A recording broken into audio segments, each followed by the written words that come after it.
Start the recording.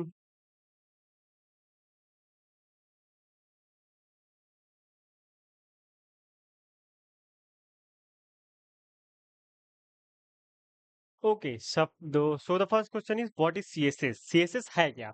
तो CSS का जो फुल फॉर्म होता है कैस्केडिंग स्टाइल शीट। मतलब ये क्या करती है, जो भी हमारी एचटीएमएल फाइल होती है, एक्सएमएल फाइल होती है, उसको स्टाइल देने का काम आता है। जैसे तुम लोगों ने अभी एचटीएमएल प्रॉपर ऐसे लिखा है सिंपली, इसमें कोई भी स्टाइल नहीं है, ये टेक्स्ट जैसा है, इसमें कोई भी वो कुछ नहीं है। ठीक है, मतलब कोई भी स्टाइलिंग नहीं है, सिर्फ एचटीएमएल है प्योर। सो इसको ऐसा बनाने के लिए, मतलब स्टाइलिंग बनाने के लिए, अलग अलग कलर देने के लिए, चीजें देने के लिए काम आती है सीएसएस। बस सीएसएस का इतना ही फंडा है। तो व्हाट इज सीएसएस क्वेश्चन तो आराम से समझ में आ गया होगा, इसमें कोई इशू नहीं होगा। ठीक है, CSS is the language we use to style a web page. CSS stand for cascading style sheet. ठीक है, बाकी चीजें वही नॉर्मल है। Okay, so the next is CSS, ये वाला। इसमें जो नीचे का टॉपिक है, थर्ड नंबर पे मैंने डिटेल में दिया है, how to add CSS in HTML. ठीक है, तो सीएसएस को एचटीएमएल में ऐड कैसे करते हैं, इसके तीन मेथड होते हैं। ये एग्जाम में जरूर आता है, अगर तुम लोग वेब डिजाइन पढ़ोगे या कुछ पढ़ोगे तो ये क्वेश्चन एग्जाम में जरूर रहता है कि सीएसएस को एचटीएमएल में ऐड कैसे करते हो, कितने मेथड हैं। तो तीन तरीके हैं इसके मेनली।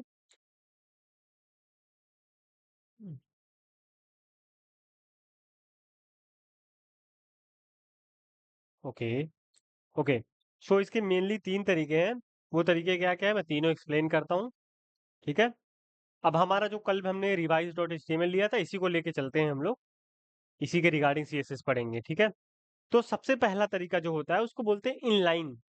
इन लाइन, यहाँ पे आओगे नोट्स में, ये है पहला तरीका, इन लाइन। ठीक है, इनलाइन सीएसएस। इनलाइन सीएसएस में क्या होता है, जो भी हमारा एचटीएमएल का एलिमेंट होता है, जैसे ये एचटीएमएल का हमारा एक एलिमेंट है, ये भी एलिमेंट है, ये भी एलिमेंट है। ठीक है, ये सब एलिमेंट है हमारे। तो जब मैं इसी के अंदर स्टाइल लगा दूंगा, जैसे H1 यहाँ पे लिखा हुआ है ना, H1 यहाँ पे लिखा हुआ है, H1 के बाद स्टाइल लिख के कलर ब्लू। ओके, मैं गलत लिख रहा था सिंटेक्स ये। ठीक है, इसी के अंदर जब मैं लिखा, उसको बोलते हैं इनलाइन सीएसएस। मतलब कौन किस तरीके से हमने सीएसएस लिखा, इनलाइन तरीके से। जैसे कल मैंने यहाँ पे लिखा था इसके रिलेटेड, है ना, ये चीज।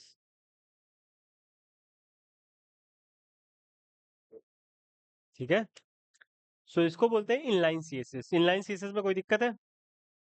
सीएसएस को लिंक करने के, हमारे एचटीएमएल फाइल के साथ जोड़ने के तीन तरीके होते हैं। पहला होता है इनलाइन। इनलाइन ऑलरेडी तुम लोग पढ़ चुके हो। जो भी एलिमेंट होता है उसके फर्स्ट क्लोजिंग टैग के जस्ट बाद हम लिखते हैं स्टाइल, और जो भी चीज की स्टाइल देनी होती है वो लिखते हैं। जैसे बैकग्राउंड कलर देना है, बैकग्राउंड कलर। ठीक है, इसको देना है स्टाइल, इसको देना है कलर रेड, रेड। ठीक है, इसको बोलते हैं इनलाइन स्टाइल। समझ में आया फर्स्ट? इसको ना समझ में आया हो हैंड रेस करे, कोई इशू हो तो।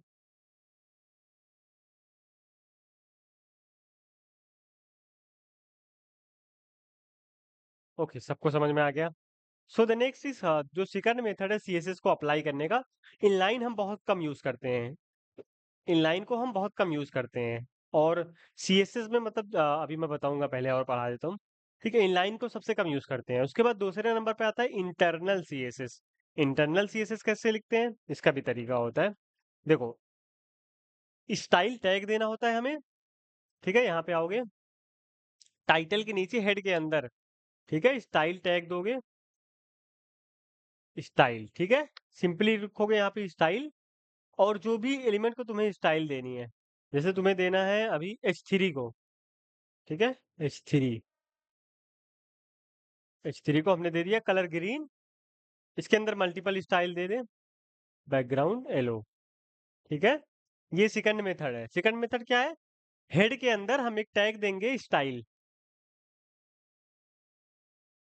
हेड के अंदर हम टैग देंगे एक स्टाइल। अब जो भी टैग को, जो भी एलिमेंट को हमें स्टाइल देनी है, जैसे हमें H3 को देनी है, तो यहाँ पे H3 को लिखेंगे, H3 लिखेंगे, H3 करली ब्रैकेट दो। उसके बाद जो भी कलर चीज देना है, कलर देना है हमें, कलर ग्रीन। ठीक है, the first style. Second style हम कुछ भी दे सकते हैं, बैकग्राउंड कलर एलो, ठीक है। ये होती है internal CSS. The first one is हम लोगों ने पढ़ा इनलाइन सीएसएस, जो एचटीएमएल एलिमेंट ट्रैग के अंदर ही लिख दी जाती है। द सेकंड वन इज हम लोग ने पढ़ा स्टाइल टैग, जिसको बोलते हैं इंटरनल सीएसएस, वो होती है स्टाइल टैग के अंदर लिखी जाती है, ठीक है। एनी कंफ्यूजन दो टैग में? ये भी उतना ज्यादा यूज नहीं होता, मेनली सबसे ज्यादा यूज होता है तीसरा वाला, है ना।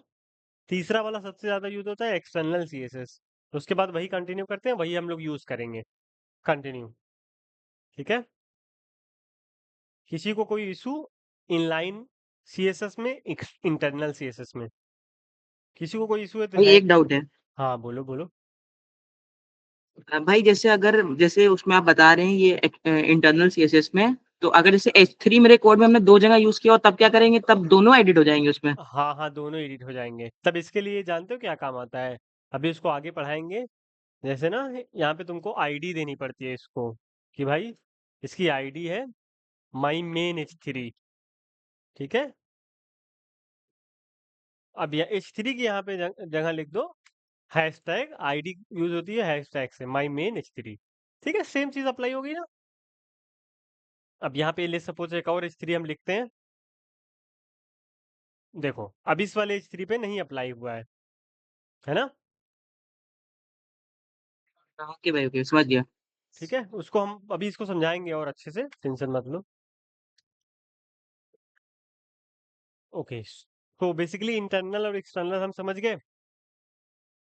ओ सॉरी, एक्सटर्नल बोल रहा हूँ, इनलाइन और इंटरनल, ये दोनों ये एग्जाम के क्वेश्चन है। मतलब तीन तरीके से सीएसएस अपनी एचटीएमएल फाइल में लिंक कर सकते हैं। पहला है इनलाइन, इनलाइन मतलब एचटीएमएल एलिमेंट के अंदर ही लिख देते हैं हम स्टाइल, जैसे ऐसे, ठीक है, ठीक है। उसके बाद दूसरा है हमारा ऐसे इंटरनल, मतलब स्टाइल टैग देते हैं, फिर जो भी एलिमेंट को स्टाइल देनी रहती है। कैसे एलिमेंट सेलेक्ट करते हैं, कैसे उसको स्टाइल देते हैं, वो अभी हम पढ़ेंगे। फिलहाल तरीके जान लो, तीन तरीके, ठीक है। और एक और चीज इसमें होता है, ओके नेक्स्ट, पहले एक्सटर्नल पढ़ा दे। एक्सटर्नल कैसे होता है, एक्सटर्नल में क्या होता है, हम एक नई फाइल बनाते हैं। जैसे अभी हमने पढ़ाया style dot C S S, इसका नाम कुछ भी दे सकते हो, मैंने स्टाइल नाम दिया है, ठीक है, style dot C S S, ठीक है।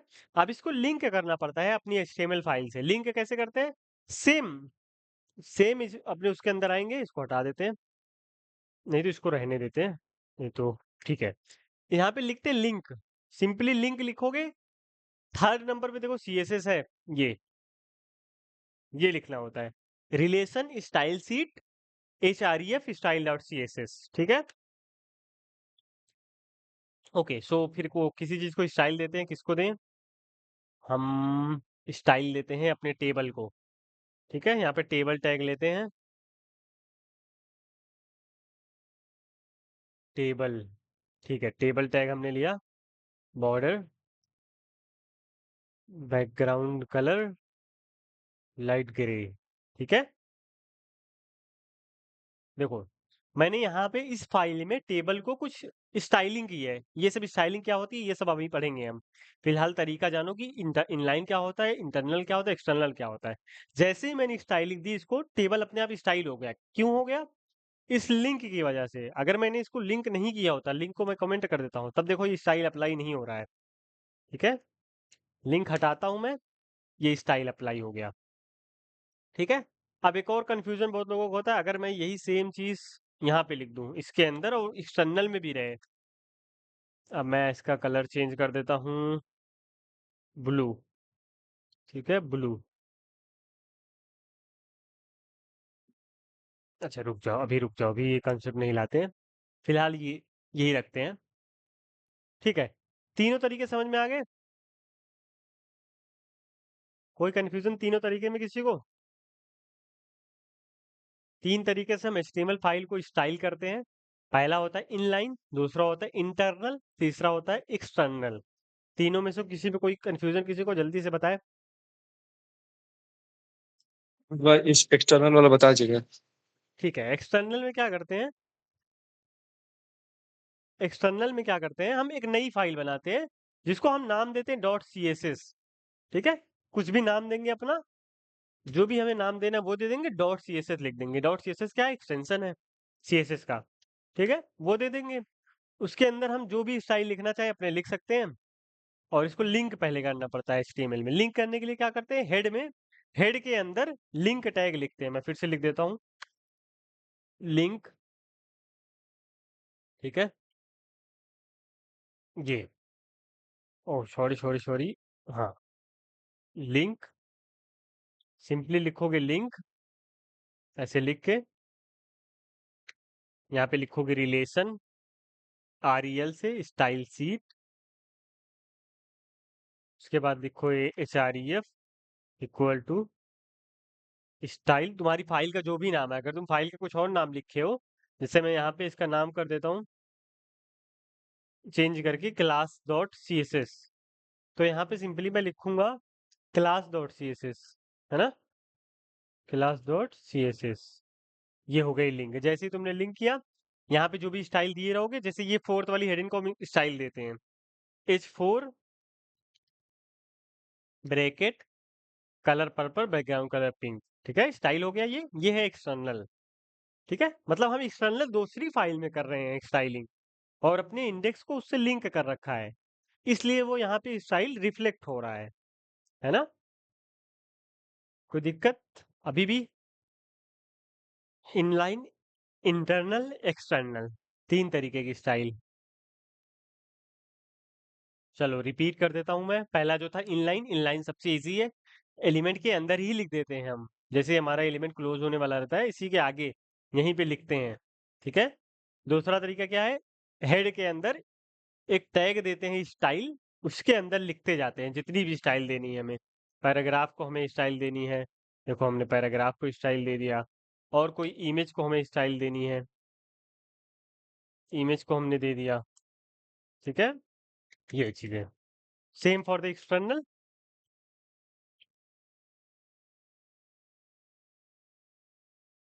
ठीक है? तीनों तरीके में कोई दिक्कत हो तो बताओ, उसके बाद हम एलिमेंट कैसे सेलेक्ट करते हैं वो चीजें पढ़ते हैं। इनलाइन, इंटरनल, एक्सटर्नल, जिसको जिसको समझ में आ गया हैंड रेज करे।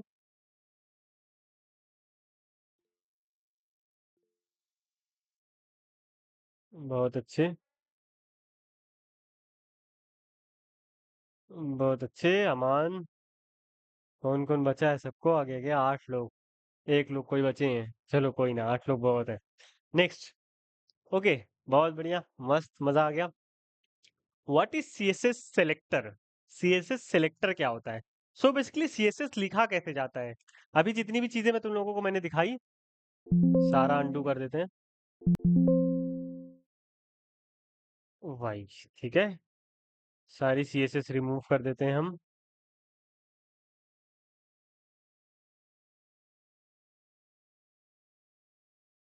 और कहाँ पे CSS लगी है? यहाँ पे, ठीक है। हम मोस्टली यूज करेंगे एक्सटर्नल CSS, ठीक है। अभी इस फाइल में कोई भी CSS नहीं है, अभी इस फाइल को हम पूरा CSS से स्टाइल करेंगे बढ़िया से। हमने एक एक्सटर्नल CSS बना ली, अभी यहाँ पे कुछ नहीं लिखा हुआ है, अभी ये एकदम सादा है, ठीक है।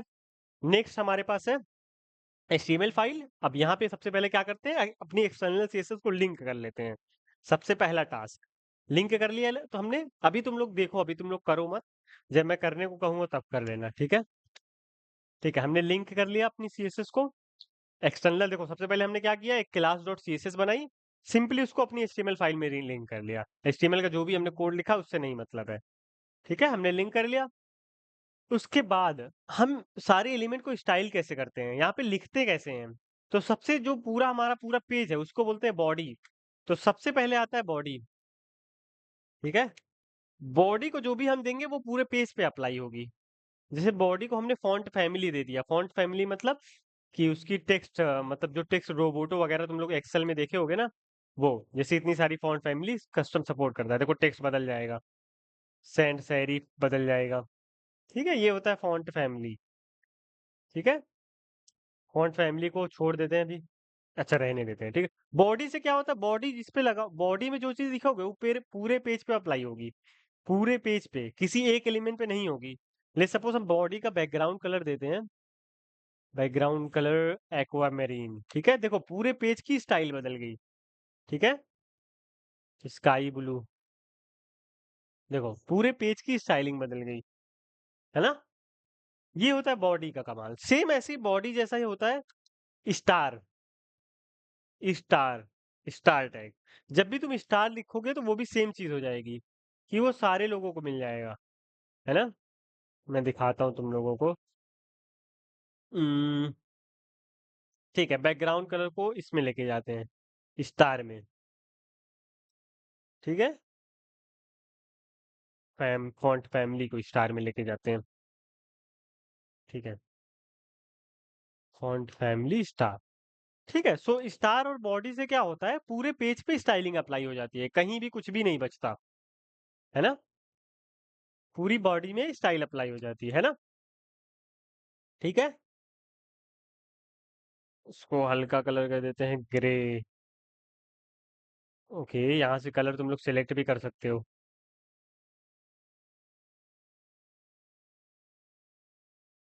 ये कलर आरजीबी में आ गया, मैं तुम लोग को बताऊंगा आरजीबी क्या होता है। फिलहाल रहने दो इसको ऐसे ही। ठीक है, सो दो टैग समझ में आ गया, स्टार और बॉडी। दोनों में किसी को कंफ्यूजन है तो बताओ। स्टार से भी पूरे पेज की स्टाइल चेंज हो जाती है, बॉडी से भी पूरे पेज की स्टाइल चेंज हो जाती है। ये दो टैग है जो पूरे पेज को चेंज कर देते हैं। मतलब हमें कोई पूरे पेज में कोई चीज बदलनी हो तो वो पूरे पेज में कर देता है। जैसे फॉन्ट, फॉन्ट की स्टाइल, यहाँ से हमने फॉन्ट फैमिली लिखा। अब हम कौन सा फॉन्ट यूज करना चाहते हैं वो लिख सकते हैं। जैसे कुरियर, ये है फ्रैंकलिन है, गिल सेंस है, लूसाइड सेंस है, ये हमने यूज किया, देखो इसकी बदल गई। ठीक है, आई होप समझ गए होगी। स्टार और बॉडी में कोई दिक्कत है किसी को? स्टार और बॉडी से क्या होता है, पूरे पेज की स्टाइल चेंज हो जाती है, दैट्स इट।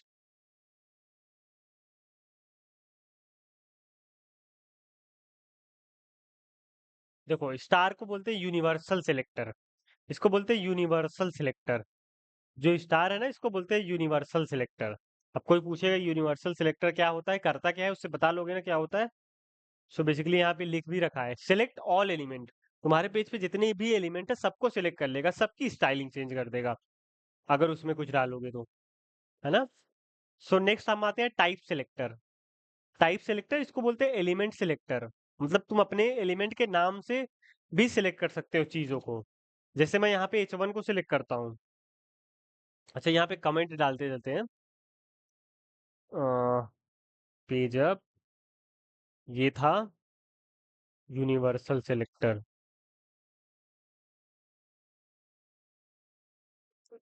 सीएसएस में ऐसे कमेंट होता है, स्लैश स्टार, फिर जो भी लिखना है फिर स्टार स्लैश, है ना? इसको तो बॉडी सिलेक्टर ही बोलते हैं, बॉडी सिलेक्टर। ठीक है, नेक्स्ट हमारा है टाइप सिलेक्टर, जिसको हम बोलते हैं एलिमेंट सिलेक्टर भी बोलते हैं।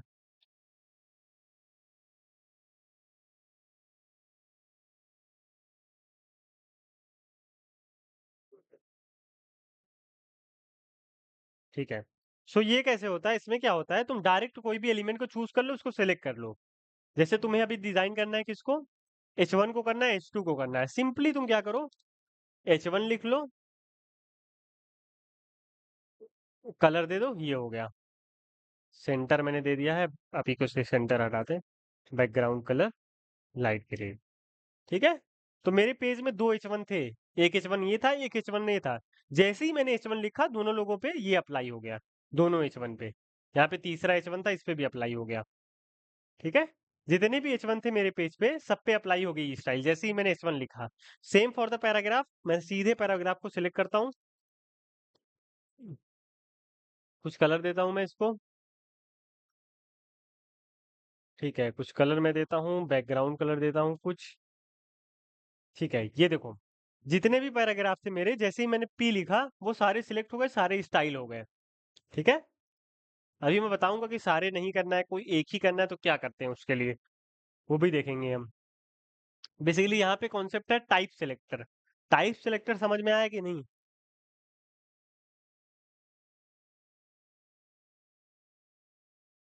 तीन तरीके के हमने सिलेक्टर पढ़े, जो सिलेक्ट करता है अपने एलिमेंट को स्टाइल करने के लिए। समझ में आया कि नहीं? पहला जो था यूनिवर्सल, मतलब सारा पूरा पेज, बॉडी भी सारा पेज। H1 और टाइप में क्या होता है, जिस एलिमेंट को तुम्हें करना है सिर्फ उस एलिमेंट का नाम लो और लिख के स्टाइल कर दो उसको। जिसको जिसको समझ में आ गया हाथ उठाए भैया एक तीनों। बार फिर बता देना। भैया एक बार फिर बता देना। कौन सी चीज? स्टाइल स्टाइल स्टाइल करना। मतलब पूरा पूरा एलिमेंट। नहीं, जैसे एलिमेंट सेलेक्ट कर रहे थे ना, कोई हाँ हाँ, पार्टिकुलर एलिमेंट करना हो तो देखा ठीक है। है, तो पूरे पेज के लिए स्टार है, ये तो समझ में आ गया। बॉडी है, दोनों में से कोई भी यूज कर सकते हो पूरे पेज के लिए, हाँ, है वो ना? समझ में आ गया। हाँ। ठीक है। उसके बाद हमारे पास आता है टाइप सिलेक्टर, जिसमें हम क्या करते हैं, कोई भी एक एलिमेंट को जिसको स्टाइल करना होता है।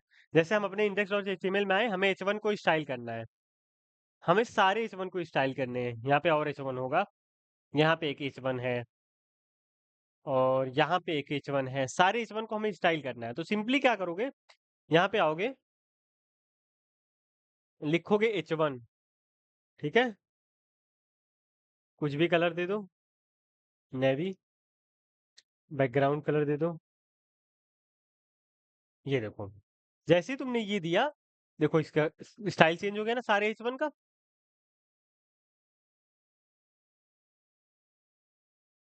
ठीक है, समझे? इस H1 को हमने स्टाइल करना था, हमने तो लिंक कर रखी है अपनी external CSS।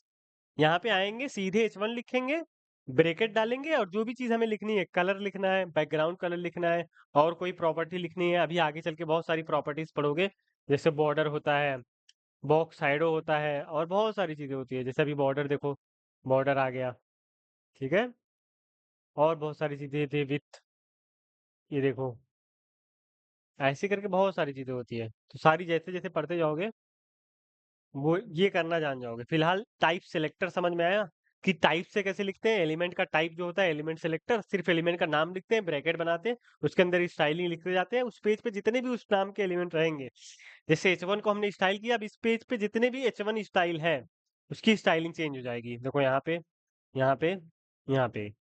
Same for the paragraph, हमने पैराग्राफ को स्टाइल किया, जितने भी पैराग्राफ है सब चेंज हो गए। ये देखो,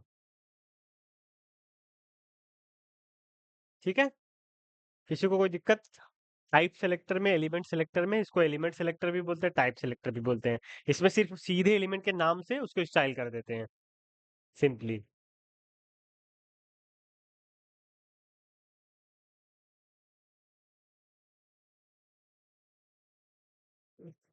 ओके, जिसको जिसको समझ में आ गया हैंड रेस करे।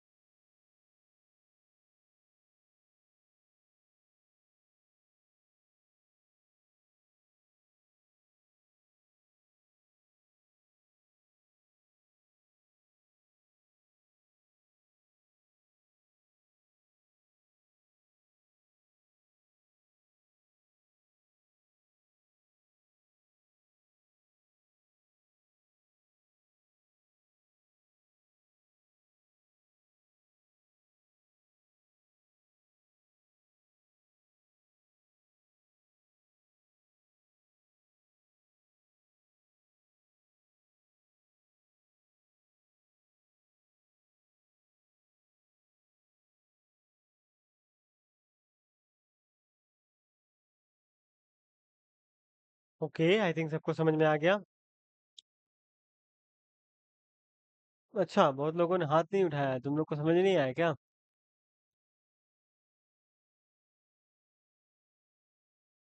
ओके, हो गया, सब लोगों ने उठा लिया। Okay, next, let's go head. उसके बाद आता है तीसरा सिलेक्टर, हमारे पास आता है क्लास सिलेक्टर। हम क्लास से कैसे सिलेक्ट करते हैं? देखो, बेसिकली क्लास होता क्या है, तुम लोग भी क्लास में पढ़ते हो। तो क्लास क्या होता है, एक कोई भी ग्रुप ऑफ पीपल को कंबाइन करके रखता है। जैसे क्लास में बहुत सारे लोग होते हैं, जैसे बीटेक CSC 1 के हो तुम लोग, ग्रुप ए के हो, तो ग्रुप ए में बहुत सारे लोग हैं। तो क्लास यही काम करता है, वो सारे लोगों को कंबाइन करके रखता है। ठीक है, क्लास का एग्जाम्पल हम देखते हैं। अब यहाँ पे आ जाओ, क्लास का एग्जाम्पल देखते हैं। अब हमारे पास यहाँ पे H2 और H3, ये सब हेडिंग है, ठीक है। इसको हम एक क्लास देते हैं, सिंपली लिखना है क्लास। क्लास लिख के, क्लास का नाम कुछ भी दे दो। ये है हमारी हेडिंग क्लास, सिंपली इसको नाम दे दो, कोई भी कुछ भी नाम दे सकते हो, उससे नहीं मतलब है। अब सबको दे, जिसको जिसको हमें स्टाइल करना है सबको क्लास दे देंगे, हेडिंग क्लास, मतलब एक पूरा ग्रुप बना देंगे। ठीक है, H4 को भी दे देते हैं, H5 को भी दे देते हैं, क्लास सबसे ज्यादा यूज होता है, ध्यान रखना। H6 को भी दे देते हैं। ठीक है, इनको पांचों को हम लोगों ने क्लास दिए है। अब ये क्लास के अंदर आ गए, मतलब मान लो तुम CSC के अंदर आ गए, ग्रुप ए के अंदर आ गए। ठीक है, अब इनको साथ में हम स्टाइल कर सकते हैं क्लास सिलेक्टर का यूज करके। अब क्लास सिलेक्टर का यूज कैसे करते हैं, अपनी एक्सटर्नल CSS में आ जाओ, लिखो यहाँ पे डॉट, डॉट लिख के अपना जो क्लास का नाम दिया तो वो नाम लिखना है, हेडिंग, हेडिंग क्लास। ठीक है, ब्रैकेट देना है, जैसे ही ब्रैकेट दोगे, अब जो भी स्टाइल दोगे यहाँ पे, कलर, बैकग्राउंड कलर, ये देखो सारे वही सारे जो हमने वो किए थे, जिसको जिसको हेडिंग क्लास हमने दिया था, उनका कलर, उनकी स्टाइल चेंज हो गई, कलर डार्क रेड हो गया और बैकग्राउंड कलर ब्लू हो गया। अब यही क्लास हम किसी और एलिमेंट को आके देते हैं, डिस्क्रिप्शन लिस्ट को दे देते हैं, देखते हैं क्या होता है। हेडिंग क्लास, ये देखो क्या हुआ, डिस्क्रिप्शन लिस्ट भी ब्लू हो गई और उसका कलर डार्क, कलर रेड हो गया। ठीक है, समझ में आ गया क्लास। क्लास तो इजी था और क्लास का सबसे ज्यादा यूज होता है, 99% तुम लोग क्लास का यूज करोगे। अगर हम आगे चल के टेलविन पढ़ेंगे तो और सारी चीजें भूल ही जाओगे, सिर्फ क्लास का ही यूज करोगे। क्लास समझ में आया। क्लास से क्या होता है, हम अलग अलग कंपोनेंट को एक सेम क्लास दे देते हैं, अलग अलग एलिमेंट को साथ में स्टाइल कर देते हैं। जैसे अभी हमको चाहिए था कि हमारा जितना भी H2 है, H3, H4 है, ये पांचों एलिमेंट को हमको चाहिए था बैकग्राउंड कलर ब्लू, तो हमने क्या किया, सबको साथ में स्टाइल दे दिया। ठीक है, सिंपली। क्लास समझ में आ गया।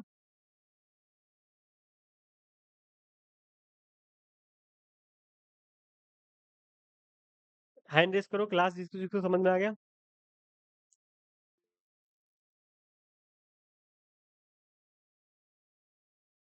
अमान, वारिस,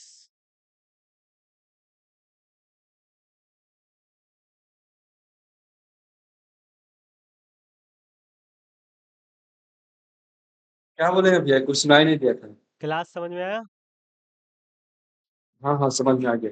बढ़िया, बोले जिसको जिसको समझ में आ गया हैंड रेस करे, बस यही बोले थे। Okay, that's great, that's great. Okay, तो क्लास सबको समझ में आ गया। The next is ID, ID selector. ठीक है, आईडी सिलेक्टर क्या होता है, fourth one is ID selector.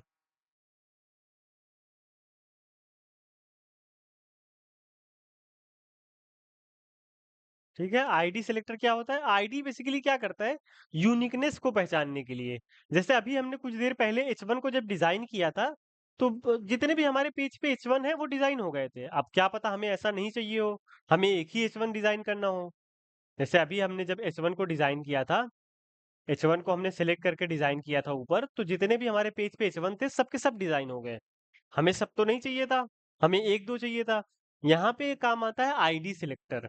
ठीक है, तुम जब भी जिसको आईडी दोगे, जैसे हम अपना यहाँ पे H1 लेते हैं, चेस कंपटीशन वाला H1 लेते हैं, इसको देते हैं एक आईडी, चेस, इसका नाम है चेस हेडिंग। ठीक है, इसका नाम दे दो चेस हेडिंग। ठीक है, सिंपली हमने इसको नाम दे दिया चेस हेडिंग। अब यहाँ पे आ जाओ, हैशटैग, आईडी की शुरुआत होती है हैशटैग से, क्लास की शुरुआत हुई थी डॉट से। जैसे डॉट, हमने जब क्लास लिखा था, क्लास का नाम तो डॉट से लिखा था, सेम वैसे ही आईडी को हैशटैग से लिखेंगे, और नॉर्मल जो एलिमेंट था उसमें कुछ नहीं लिखेंगे। ठीक है, हैशटैग, आईडी का नाम हमने क्या दिया था, चेस, चेस चेस चेस चेस हेडिंग दिया था, हाँ, चेस हेडिंग। ठीक है, इसको हम कलर दे देते हैं पर्पल, बैकग्राउंड कलर दे देते हैं कुछ येलो टाइप का। Okay, great, that's great. अब तुम लोग देखो, यहाँ पे तुम लोग देखो, ये जो हेडिंग है चेस वाली H1 है, ये चेंज हो गई, ये अपनी आईडी के हिसाब से हो गई। बाकी जो दो हमारे H1 थे वैसे के वैसे पड़े हुए हैं, जो हमने ऊपर H1 को स्टाइल किया था, ये भी H1 ही है, H1 ही है, लेकिन ये अपने आईडी को फॉलो कर रहा है। ठीक है। अब यहाँ पे सीएसएस में कॉन्सेप्ट आता है प्रायोरिटी, मतलब कौन सी स्टाइल को ज्यादा प्रायोरिटी दी जाए। तो प्रायोरिटी किसको ज्यादा दी जाए, जैसे H1 तो ये है, हमने ये H1 है, तो यहाँ पे हमने H1 डिजाइन किया था। अब क्यों भाई हमारी दूसरी वाली लग गई, ये वाली क्यों स्टाइल लग गई, यही क्यों नहीं की, H1 तो था ही ना वो, ये वाली भी स्टाइल होनी चाहिए थी। तो आईडी की प्रायोरिटी सबसे ज्यादा होती है। अगर किसी एलिमेंट पे तुम लोग आईडी लगा दिए तो सबसे पहले वो आईडी की डिजाइन फॉलो करेगा, बाद में किसी और चीज की डिजाइन फॉलो करेगा, है ना। That's it from the ID. ठीक है, समझ में आया आईडी सिलेक्टर। सिंपली किसी भी एलिमेंट को हम आईडी देते हैं, जैसे यहाँ पे एक और एग्जांपल ले लेते हैं, ये वाला टेबल का लेते हैं, इस टेबल को दे देते हैं आईडी अटेंडेंस टेबल। ठीक है, अटेंडेंस टेबल सेलेक्ट कर लेते हैं उसको, अटेंडेंस टेबल। ठीक है, सिंपली बॉर्डर दे देते हैं इसको। ओहो, क्यों लग नहीं रहा है, नाम गलत लिख दिया क्या मैंने। ओके, नाम गलत दे दिया था। ठीक है,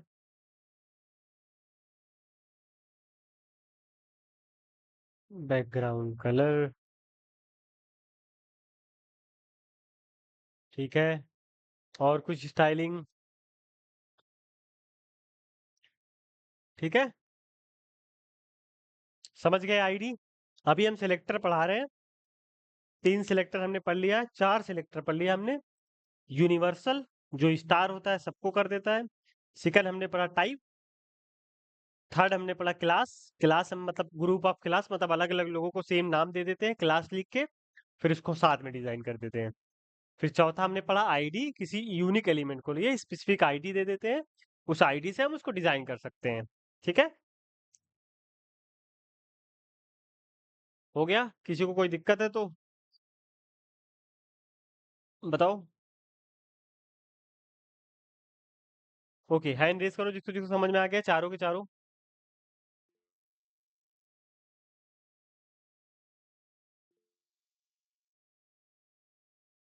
एक से ज्यादा नहीं, आईडी का मतलब ही होता है यूनिक। आईडी एक से ज्यादा एलिमेंट को नहीं दे सकते हम कोई भी हाल में। आईडी सेम नहीं दे सकते, क्लास सेम दे सकते हैं। अगर तुम्हें एक से ज्यादा एलिमेंट को साथ सेम डिजाइन करना है तो क्लास दो ना, आईडी क्यों दोगे, क्लास दो। ठीक है, जैसे तुम्हें 4 एलिमेंट तुम्हारे पास है, चारों को सेम डिजाइनिंग देनी है तो उसको क्लास दे दो। अगर अलग अलग डिजाइन करना है तो आईडी दे दो, आईडी का सेम नहीं होगा। ठीक है, अच्छा इतने लोगों को नहीं समझ में आया क्या, हाथ क्यों नहीं उठाए हो। चारों टैग किसको किसको नहीं समझ में आया, जिसको जिसको समझ में आ गया वो हैंड रेज करे। First is universal selector, second is type selector, third is class selector, fourth is ID selector. कोई भी कंफ्यूजन है माइक खोल के पूछ सकते हो, भद्दा से भद्दा सवाल है तब भी पूछ सकते हो, कोई दिक्कत नहीं। एकदम नूब वाला सवाल है तब भी पूछ सकते हो, कोई दिक्कत नहीं। चाहे कोर्स से रिलेटेड हो, चाहे बाहर से रिलेटेड हो, चाहे कोई भी चीज से हो। ठीक है, आई थिंक सबको समझ में आ गया, सबका हैंड रेज है। ओके, सो नेक्स्ट, नेक्स्ट होता है ग्रुपिंग सिलेक्टर। ठीक है, ग्रुपिंग सिलेक्टर। ग्रुपिंग सिलेक्टर क्या होता है, सेम क्लास नेम जैसा कॉन्सेप्ट होता है ग्रुपिंग सिलेक्टर में। ग्रुपिंग सिलेक्टर, इसका कोई इंपॉर्टेंट रोल नहीं है लेकिन फिर भी पढ़ना तो जरूरी है, पता होना चाहिए कि सीएसएस में ये भी होता है। ठीक है, तो ग्रुपिंग सिलेक्टर क्या करता है, जैसे हमें अभी हम इसको क्लास वाले को हटा देते हैं, क्लास वाले डिजाइन को कमेंट आउट कर देते हैं। अब हमें ग्रुपिंग सिलेक्टर क्या करता है, अलग अलग एलिमेंट को साथ में हम कंबाइन कर सकते हैं। जैसे H2 को, H3 को, सबको हमें सेम स्टाइल देनी है, सेम। देखो H2 कामा लगा के H3, कामा लगा के H4, कामा लगा के H5, कामा लगा के H6, सब हमने सेम स्टाइल दे दिया, सब ऐसे हो गए। ठीक है, रुक जाओ, लैपटॉप चार्ज में लगा देते हैं।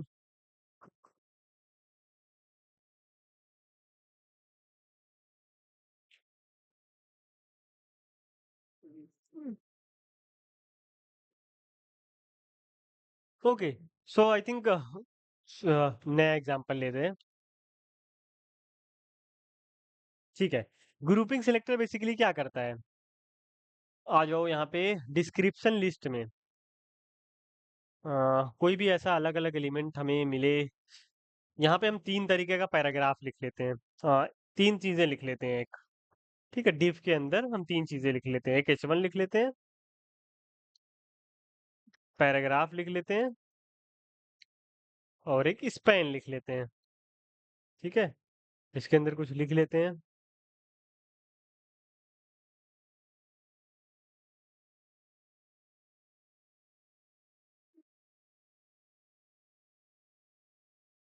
ग्रुपिंग।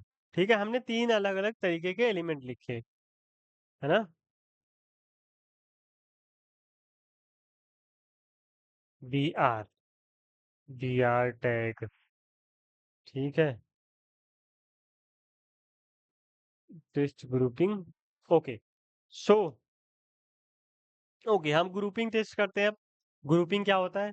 तो सिंपली जो हमने अभी तीन एलिमेंट लिखे हैं, हमने क्या क्या लिखा है? H1 लिखा हमने, पैराग्राफ लिखा और स्पैन लिखा। अब तीनों को हमें सेम डिजाइन देनी है, सेम कलर देना है। तो हम क्या करेंगे? H1, ये क्या हो गया? H1 पैराग्राफ, और क्या था? स्पैन। ठीक है, सिंपली क्या करना है इसको, हम कुछ स्टाइल देना चाहते हैं, कलर डार्क ब्लू। ठीक है, इसका बैकग्राउंड कलर रेड। ठीक है, ऊपर भी हो गया, उसको इग्नोर करो, क्योंकि वो सब भी H1 और P और स्पैन है, इसीलिए इसीलिए बाद में जाके ना तुम लोग ये सब यूज नहीं करोगे, क्योंकि ये सब स्टाइलिंग डिस्टर्ब कर देते हैं। तो मोस्टली तुम लोग यूज करोगे आईडी और क्लास। लेकिन इसको जानो कि ग्रुपिंग सिलेक्टर क्या होता है, क्योंकि एग्जाम से में, इंटरव्यू में ये सब सवाल पूछ दिए जाते हैं। ठीक है, CSS से रिलेटेड जब भी फ्रंट एंड का इंटरव्यू देने जाओगे तो ये क्वेश्चन आ सकते हैं। ठीक है, समझ गए ग्रुपिंग? ग्रुपिंग मतलब चार पांच एलिमेंट को साथ में हम कर दे। जो टाइप तुम लोग पढ़े थे ना, H1 अलग से, P अलग से, सबको साथ में करने को ग्रुपिंग बोलते हैं। सेम क्लास, सेम कॉन्सेप्ट है क्लास का भी, बस क्लास हम सबको देते हैं, इसमें सारा एलिमेंट यहाँ पे लिख लेते हैं। ये होता है ग्रुपिंग। ठीक है,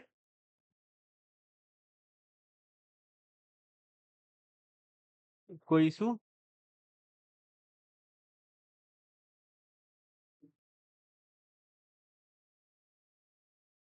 कोई इशू ग्रुपिंग में?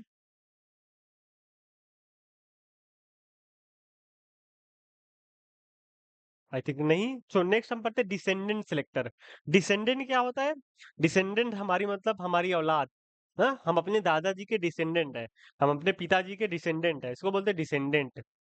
ठीक है, अब डिसेंडेंट का यूज करते हैं हम, इसको कमेंट आउट कर देते हैं, तब समझ में आएगा। डिसेंडेंट। ठीक है, अब देखो डिसेंडेंट को यूज कैसे हम करते हैं। अब देखो यहाँ पे ये जो डिव है, इसका बेटा है, इसके बेटे हैं तीन, एक है H1, एक है P और एक है स्पैन। इसके तीन बेटे हैं, तो इसको तुम डायरेक्टली डिजाइन कर सकते हो। डिव और H1 सीधे लिखोगे, यही चीज डिजाइन होगी यहाँ पे, ये चीज। अगर ऐसा ही सेम डिसेंडेंट में कहीं और पे तुम्हारे फाइल में बन रहा है, तो वो भी स्टाइल हो जाएगा, ध्यान रखना। तो ये भी सिर्फ जानने वाली चीजें हैं, इसको भी बहुत कम ही यूज करोगे मेनली। या अभी हम यूज तो करेंगे ही समझने के लिए, पर कम ही यूज करोगे। ठीक है, इसका कोई अच्छा सा एग्जांपल देते हैं, तब ज्यादा अच्छे से समझ में आएगा। हम्म,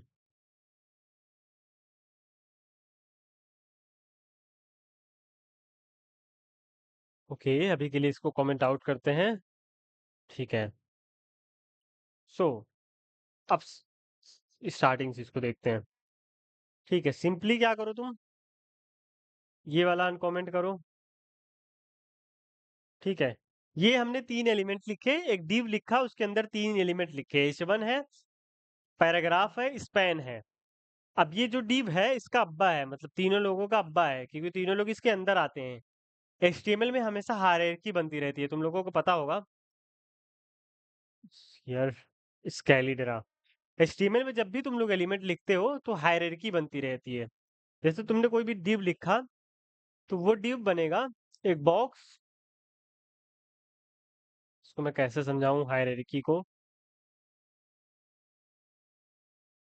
ओके, ओके, सो बेसिकली यही से समझाता हूँ। जब भी तुमने डिव लिखा, इस डिव के अंदर जो भी चीजें तुम लिखी, जैसे ले सपोज एक और डिव लिख देते हो, ठीक है, तो ये जो div है इसका ये बेटा है div। एक और div यहाँ पे नीचे लिखोगे तो ये इसका बेटा है। ये HTML में हायरार्की बनती है। इसको मतलब इस H1 इसके अंदर H1 लिख दो, इसमें नाम लिख दो, ठीक है, और इसके अंदर P लिख दो टेस्ट, ठीक है। अब देखो ये जो div है इसके दो बेटे हैं, div और ये div, ठीक है। अब इन दोनों div के एक एक बेटे हैं, AH1 और P। तो HTML में हमेशा ऐसी हायरार्की बनती है। यहीं पे हम डिसेंडेंट को यूज कर सकते हैं। जैसे हमने लिखा div H1, मतलब ये वाला ऑटो सिलेक्ट हो जाएगा। जैसे ही हमने div H1 लिखा, div H1 हमने लिखा, वो ऑटो सिलेक्ट हो जाएगा। div हमने P लिखा, नीचे ऑटो सिलेक्ट हो जाएगा वो, ठीक है। ये देखो हमने div H1 लिखा, ये वाला सिलेक्ट हो गया, हमने div P लिखा, ये वाला सिलेक्ट हो गया, ठीक है। ये होता है डिसेंडेंट सिलेक्टर, मतलब अपनी औलाद के साथ, अब्बा के साथ उसको मिल के सिलेक्ट कर लेते हैं। आई थिंक ये div पे काम करेगा, हाँ काम करेगा, ठीक है। div div H1 ऐसे भी सिलेक्ट कर सकते हो, ये भी एक तरीका है सिलेक्ट करने का एलिमेंट। समझ गए? हैंड रेस करो जिसको जिसको समझ में आ गया।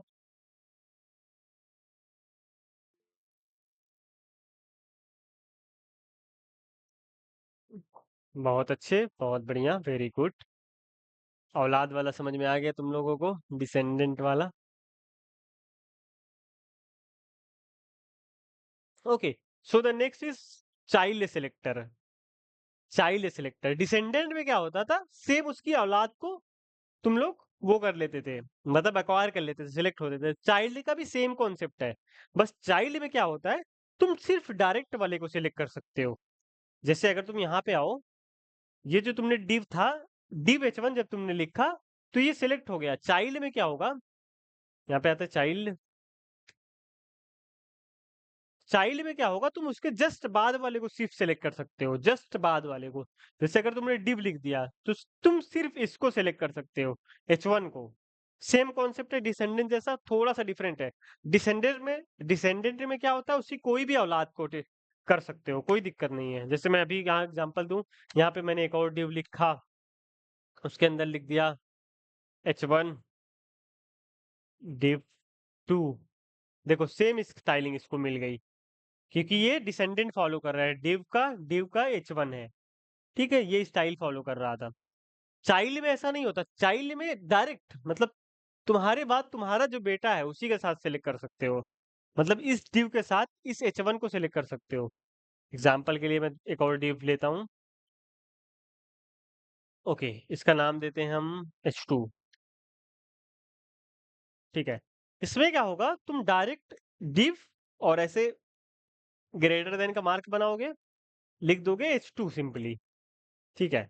H2 लिखोगे, जो भी स्टाइल देनी है स्टाइल दे दो, स्टाइल हो जाएगा, ठीक है। ये चाइल्ड है। चाइल्ड में क्या डिफरेंस है, वो डायरेक्ट अपनी औलाद को सिलेक्ट करता है, मतलब अपने बेटे को सिलेक्ट करता है। डिसेंडेंट में क्या होता है, उसके जितने भी औलाद है, चाहे पर पोता हो, चाहे बेटा हो, चाहे तर पोता हो, मतलब जितने अंदर आ जाएंगे सबको सिलेक्ट करता जाएगा, कोई वो नहीं है।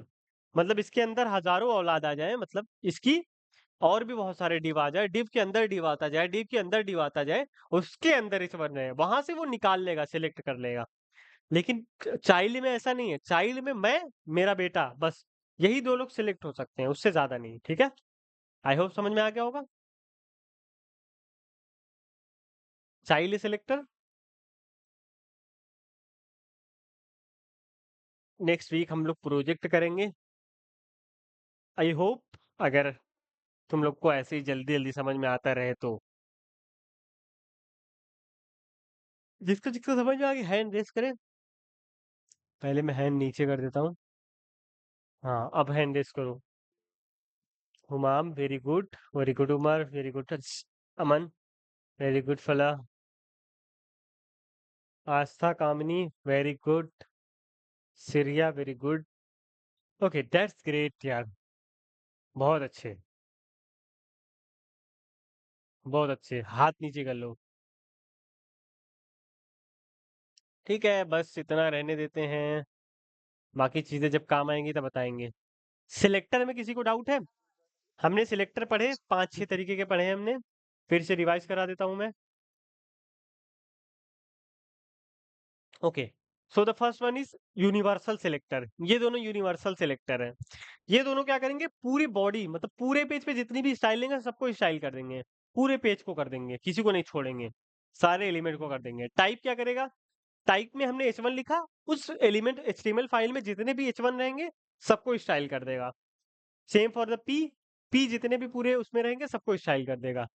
नेक्स्ट हमने पढ़ा क्लास। क्लास हम कोई भी अलग अलग एलिमेंट को अगर सेम क्लास दे देंगे, फिर उस क्लास से डिजाइन जो भी करेंगे वो जितने लोगों को हमने क्लास दिया है वो उस डिजाइन के हो जाएंगे। ठीक है, फिर सेम आईडी। आईडी मतलब किसी को यूनिक, किसी को अकेले हमें डिजाइन करना है, यूनिकनेस लानी है, वो हो गया। उसके बाद हमने पढ़ा ग्रुपिंग। ग्रुपिंग मतलब सेम क्लास जैसा है, बस थोड़ा सा है कि एलिमेंट को हम साथ साथ लिख देते हैं। उसके बाद है डिसेंडेंट। डिसेंडेंट मतलब अपनी कोई भी औलाद को, चाहे पोता हो, चाहे बेटा हो, चाहे पर पोता हो, सबको सिलेक्ट कर लेगा अगर उसके साथ तुम लिख दिए उसको। ठीक है, उसके बाद हमने पढ़ा चाइल्ड। चाइल्ड मतलब मैं अपने बेटे को सिर्फ सिलेक्ट कर सकता हूँ, नेपोटिज्म। ठीक है, दैट्स इट। इसको यूज करोगे तो और ज्यादा समझ में आएगा जब मैं क्वेश्चन दूंगा। अभी थोड़ा सा भी अगर डाउट होगा ना तो जब यूज करोगे तो और समझ में आ जाएगा।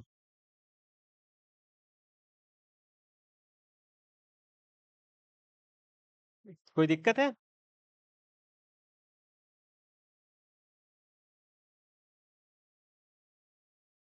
जिसको समझ में आ गया, सेलेक्टर समझ में आ गया तो बताओ। थोड़ा मोड़ा डाउट है तो कोई बात नहीं, वो हो जाएगा तुम लोग का सॉल्व जब करोगे ना क्वेश्चन।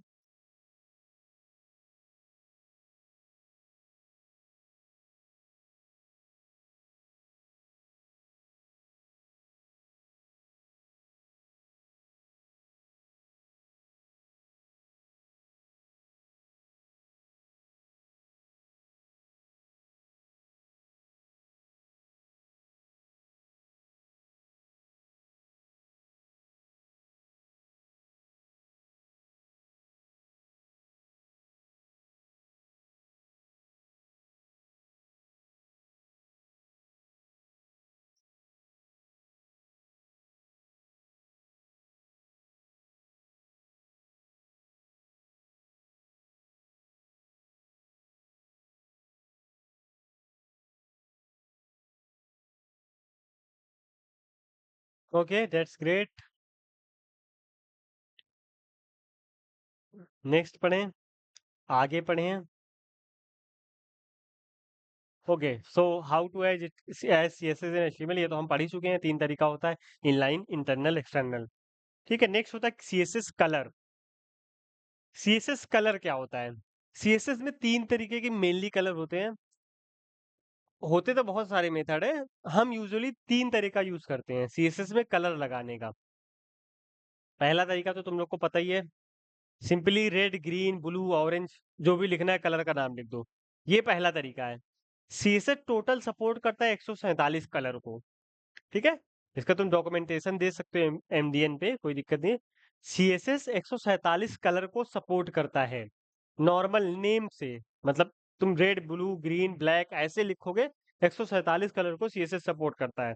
ये पहला तरीका है कलर डिफाइन करने का। दूसरा तरीका होता है CSS में कलर लिखने का, हेक्स कोड। जब तुम लोग इलेक्ट्रॉनिक्स पढ़ोगे उसमें हेक्सागोनल वैल्यू पढ़ोगे, हेक्साडेसिमल पढ़ोगे, वही सेम चीज कलर के कॉन्सेप्ट में भी यूज होता है। ठीक है, कलर को हमने हेक्स में लिख सकते हैं। ठीक है, इसमें मेनली 3 तरीके के तुम लोग को एक कलर थ्योरी पता होगी। दुनिया में जो भी कलर है सबसे 3 ही कलर दुनिया में मेन है, रेड, ग्रीन, ब्लू। बाकी जितने भी कलर आते हैं इसी से मिलके बनते हैं, मतलब इसी के जो फ्लक्चुएशन को, सेचुरेशन को ऊपर नीचे करोगे, मिक्सअप करोगे, इसी से ही मिलके अलग अलग कलर बनते हैं। तो जो हमारा हेक्स कोड होता है वो क्या करता है, फर्स्ट 2 डिजिट वो रेड की तरफ को डिफाइन करता है, सेकंड का जो 2 डिजिट होता है वो ग्रीन की तरफ डिफाइन करता है, और जो थर्ड का 2 डिजिट होता है वो ब्लू ब्लू की तरफ डिफाइन करता है। मैं एग्जांपल देता हूँ तुम लोगों को।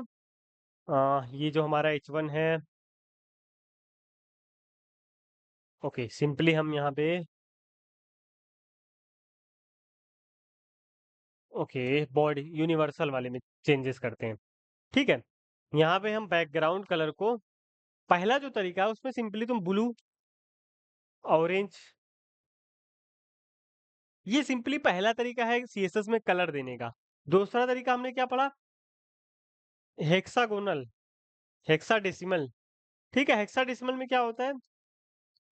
तुम पहले लगाते हो हैशटैग और चारों अगर जीरो लिख दोगे तो ब्लैक हो जाएगा। जीरो से एफ तक इसकी वैल्यू जाती है मैक्सिमम, जीरो से एफ तक। सब एफ लिख दोगे तो व्हाइट हो जाएगा। ठीक है, 4 जीरो 2 एफ ब्लू हो जाएगा। ऐसे ही बीच वाला एफ लिखोगे, जीरो लिखोगे ग्रीन हो जाएगा। पहला वाला दोनों एफ लिखोगे, उसके बाद चारों जीरो लिखोगे, रेड हो जाएगा। ये तुम लोग को ऑटोमेटिक याद हो जाएगा जब इसका कॉन्सेप्ट समझ जाओगे। बेसिकली दुनिया में सबसे मेन कलर 3 ही होते हैं, रेड ग्रीन ब्लू, जिसको बोलते हैं आरजीबी। इसी से मिलके सारे अलग-अलग कलर बनते हैं। अब जो हेक्सागोनल होता है वो मेनली 0 से स्टार्ट होता है और एफ तक जाता है। 0 से स्टार्ट होता है, एफ तक जाता है। कमेंट में मैं लिखता हूँ hexa 0 to 9, 0 to 9 A to F. Okay, 0 to 9 A to F. Okay great. आप देखो यहाँ पे हेक्सा को, यहाँ पे मैं वैल्यूज बदलता हूँ, कोई भी अलग कलर लेता हूँ। इसके ऊपर क्लिक करोगे ना तो अलग अलग कलर आएंगे। यहाँ से मैं कुछ और कलर सेलेक्ट कर लेता हूँ। अब देखो इसका हेक्सा, ये जो कलर अभी आया है इसकी हेक्सागोनल वैल्यू क्या है?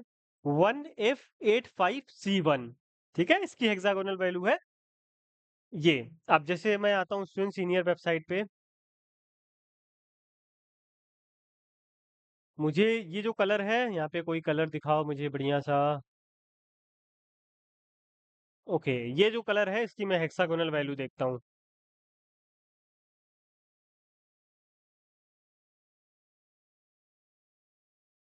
हाँ, देखो अभी जो करंटली तुम लोग को बैकग्राउंड दिख रहा है, उसपे देखो बैकग्राउंड में एक कलर लिखा होगा, #93CF4D ऐसे करके लिखा होगा। ठीक है, तो हेक्सा कोड भी एक कलर का फॉर्मेट होता है। ठीक है, तो दो तरीके हमने सीख लिए, हेक्सागन, हेक्साडेसिमल और नॉर्मल कलर। ठीक है, नाउ द थर्ड तरीका तीसरा तरीका होता है आरजीबी कलर। आरजीबी पे क्या होता है, 0 से 255 तक जाता है। आरजीबी का फुल फॉर्म होता है रेड ब्लू ग्रीन। इसमें क्या होता है, 0 से 55 तक जाता है, 255 तक। अब यहाँ पे इसको हम टेस्ट करते हैं। अब देखो आरजीबी पहले लिखते हैं, फिर ब्रैकेट बनाते हैं। अब इसमें सब में अगर 0 लिख दोगे तो ये हो जाएगा ब्लैक, है ना, ब्लैक। सब में 255 लिख दोगे, सब में 255 लिख दोगे तो ये हो जाएगा व्हाइट। ठीक है, पहला 255 बाकी दोनों जीरो, ये हो जाएगा रेड। ठीक है, दूसरा 255 बाकी जीरो, ये हो जाएगा ग्रीन। ठीक है, उसके बाद इसी तरह तीसरा अगर 255 कर दोगे बाकी सब जीरो, तो ये हो जाएगा ब्लू, क्योंकि इसका नाम ही है आरजीबी। ठीक है, ये होता है आरजीबी। इसको चेंज चेंज कर सकते हो, जो भी कलर लोगे सबका आरजीबी मिल जाता है। देखो इसका आरजीबी है 86, 106, 71। तो हेक्साडेसिमल और आरजीबी ये दोनों में इनफाइनाइट कलर होते हैं, मतलब जितने कलर तुम चाहो बना सकते हो। यहाँ से बस इसकी वैल्यूज चेंज करते रहो। इसमें कुछ भी अलग लिखोगे ना, 0 से 255 तक लिखना है, याद रहे, उससे ज्यादा नहीं होना चाहिए। देखो 44 मैंने लिखा, 88 मैंने लिखा, देखो कैसे चेंज हो रहा है ना। ठीक है, ये कलर थ्योरी के ऊपर मैं एक वीडियो बना दूंगा यूट्यूब का ऑफलाइन, मे बी उसमें थोड़ा और अच्छे से समझाऊं अलग चीज की कलर थ्योरी होती क्या है, कलर फॉलो कैसे होते हैं वेबसाइट डिजाइनिंग में। बेसिकली तुम 3 तरीके से सीएसएस में कलर लिख सकते हो। पहला तरीका है नॉर्मल उसके नाम से। दूसरा तरीका हेक्साडेसिमल से। हेक्साडेसिमल कैसे लिखते हैं, हैशटैग फिर उसकी 6 डिजिट की वैल्यू। 6 डिजिट की वैल्यू कैसे लिख सकते हो, 0 से 9 ए से एफ तक। ठीक है, इलेक्ट्रॉनिक्स पढ़ोगे उसमें हेक्साडेसिमल पढ़ोगे, सेम वही कॉन्सेप्ट है। उसके बाद तीसरा जो है RGB, red blue green. RGB लिख के ब्रैकेट लगाओगे, 0 से 255 तक 3 वैल्यू लिखनी है। जो भी वैल्यू लिखोगे उसी हिसाब से कलर बन जाएगा ऑटो। ठीक है, ये 3 तरीका है कलर लिखने का सीएसएस में। कोई कंफ्यूजन तीनों तरीके में? पहला तरीका है नेम से, दूसरा तरीका है हेक्स कोड से, तीसरा तरीका है आरजीबी से। ये 3 मेन है, बाकी सब भूल जाओ। ये सब जो लिखा हुआ है ये बस पढ़ लो एक बार, जानोगे नहीं जानोगे कोई बात नहीं है, कोई इशू नहीं है। पर ये तीनों मेन है, ये तीनों तुम्हें वेबसाइट में यूज होते हुए दिखेंगे। पुरानी वेबसाइट का कोड खोलोगे तो उसमें दिखेंगे, मिलेंगे दिखते हुए। ठीक है, तीनों कलर पता चल गया? जिसको जिसको समझ में आ गया हाथ उठाए। सीएसएस में कलर कैसे डिफाइन होता है, तीन तरीका क्या क्या है?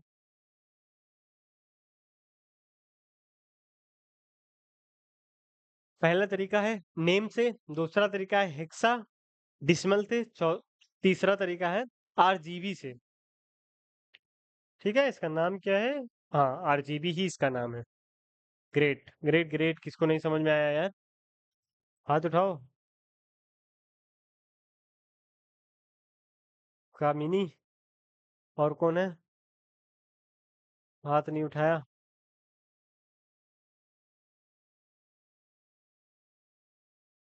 सीरिया, समझ में आ गया तुमको। ओके, दैट्स ग्रेट, बहुत अच्छे। सवाल पूछूं क्या माइक खुलवा के तुम लोगों से? बोलो।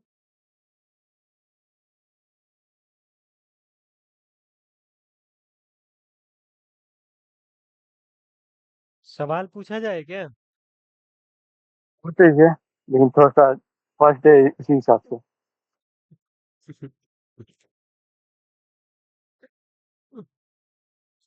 वैसे इसमें है ही क्या, तीन तरीके होते हैं, बता दो कौन कौन से तीन तरीके हैं। इससे ज्यादा क्या पूछ सकते हैं, सारे कलर के नाम तो याद करवाएंगे नहीं, तीनों हाँ तरीके हाँ, बता दो। ये बात है।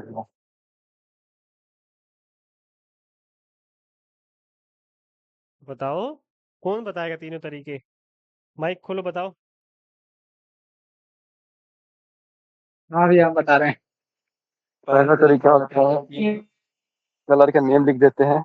हाँ, दूसरा तरीका होता है हेक्सा, मतलब कि 0 से और F तक मतलब लिखते हैं। ठीक। मतलब वो वैल्यूज तुम लोग समझ हाँ जाओगे। दूसरा तरीका होता है हेक्साडेसिमल, हैशटैग से शुरुआत करते हैं, बाकी उसका कोड लिख देते हाँ, हैं कलर का। जैसे तुम लोग यहाँ पे आओगे ना, बहुत कलर नेम, कोई भी वेबसाइट सर्च करोगे, colour name to hex code converter. ठीक है, सिंपली आओगे यहाँ पे, ये देखो, सिंपली यहाँ पे आरसीबी से भी चेंज कर सकते हो। यहाँ पे तुम कुछ वैल्यू देते हो, तो ये देखो, इसकी सारी वैल्यू दे दिया है इसने, इसका कोई नाम नहीं होता इसलिए नाम नहीं दिया है। पर ये सारा कन्वर्टर, ये देखो कन्वर्टर है, कलर का कन्वर्टर है। आरजीबी हेक्स ये दोनों तुम लोग पढ़े हो, ये दोनों इंपॉर्टेंट है। ये जो कलर लिखा अभी हम ब्लू कलर लिखते हैं, ब्लू। ब्लू कैसे आएगा? यहाँ पे 0 लिखते हैं। ठीक है, ये ब्लू कलर है ना, इसका नाम है ब्लू, इसका आरजीबी है 00255, और इसका हेक्स है 420 2 ठीक है, तो ये कलर कन्वर्टर है, इससे भी तुम लोग चेक कर सकते हो कौन से कलर की आरजीबी वैल्यू क्या है, हेक्स वैल्यू क्या है। सिंपली हेक्स याद कर लो, आरजीबी याद कर लो, नेम, ये तीनों। ठीक है, ये तीन तरीके यूज हो सकते हैं, बस इतना ही, इससे ज्यादा कुछ नहीं जानना। ओके, ओके, किसी और से सवाल पूछते हैं। किससे पूछे? यहाँ पे भैया अमन चीटिंग कर रहा है, चीटिंग। कोई बात ये नहीं, हमसे पूछ पूछ के बता रहा है। कोई बात नहीं, चीटिंग करना अलाउड होता है कोडिंग में, कॉपी पेस्ट अलाउड नहीं होता है। अच्छा, अब ठीक है भैया। ठीक है, चीटिंग करना कोडिंग में अलाउड है, बस कॉपी पेस्ट नहीं करना कभी भी। मतलब दूसरे की चीजें उठा के सेम टू सेम मत चेप देना, बस इतना नहीं करना है। बाकी तुम चीट करो, जैसे भी करो, बस करो, करना जरूरी है। अगर वो चीट करके भी बता रहा है तो अपने मुंह से बोल रहा है, उससे आगे याद रहेगा, है ना? बोलना जरूरी है, चाहे चीट करके बोलो चाहे जैसे भी बोलो, उससे नहीं मतलब मुझे। ठीक है, या तुमको भी नहीं मतलब होता है, तुमको समझ में आ जाएगा ऑटो। इतना रट्टाफिकेशन वाली चीज नहीं है, बायोलॉजी नहीं पढ़ रहे हो। ठीक है, कोई और बताए? उमर तुम बताओ।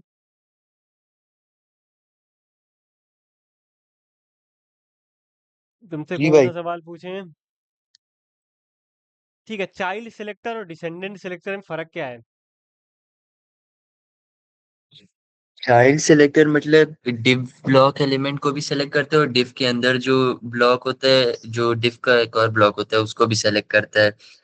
और डिसेंडेंट मेरे ख्याल से सबको करता है। तो वही तो तुम चाइल्ड भी बताए हो, सेम चीज, कि वो div को भी करता है, ब्लॉक को भी करता है। देखो चाइल्ड का सिंपल डिसेंडेंट का तुम सही बताए हो कि वो सबको कर लेता है, उसके जितने भी बच्चे होते हैं, चाहे पर पोता हो, चाहे बेटा हो, चाहे अंदर जाते जाते बहुत सारे बच्चे हों, सबको कर लेगा अगर सेम वैल्यू आ जाएगी। चाइल्ड क्या होता है, सिर्फ अपने बेटे को करता है, मतलब मैं हूँ, मैं अपने बेटे को सिर्फ सेलेक्ट करूंगा, ये होता है चाइल्ड। बस इतना सा कॉन्सेप्ट है। यहाँ पे मैं तुमको दिखाता हूँ जो हमने सेलेक्ट किया था। देखो यहाँ पे ये हमने डिसेंडेंट लिखा, डिव डिव H1, ये सबको सिलेक्ट कर लेगा, जितने भी इस डिव के अंदर H1 आएंगे सबको सिलेक्ट कर लेगा। लेकिन चाइल्ड के साथ ऐसा नहीं है। अगर हम मल्टीपल H2 लिख देते हैं, यहाँ पे एक और H2 लिख देते हैं,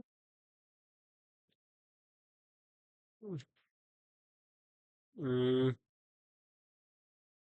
एक और H2 हम यहाँ पे लिखेंगे,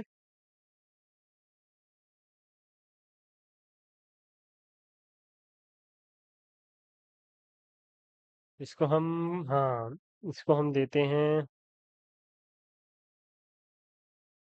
कोई और चीज, इस पैन के अंदर डाल देते हैं।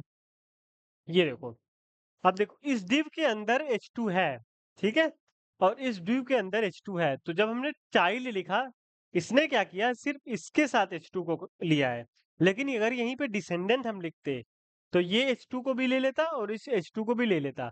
तो डिसेंडेंट क्या करता है, अपने अंदर के सारे चाइल्ड को ले लेता है, और चाइल्ड सेलेक्टर क्या करता है, अपने बाद वाले को, जस्ट जैसे ये div है, div के जस्ट बाद जो H2 है उसको ही लेगा, सिर्फ इस वाले को नहीं लिया, क्योंकि ये जस्ट div के बाद नहीं है, बीच में स्पैन आ गया, है ना। ये होता है चाइल्ड सेलेक्टर, उसमें फर्क। ठीक है, नेक्स्ट, किसी और से कोई और सवाल पूछते हैं। अम किससे पूछे, हुमाम तुम बताओ। ID selector.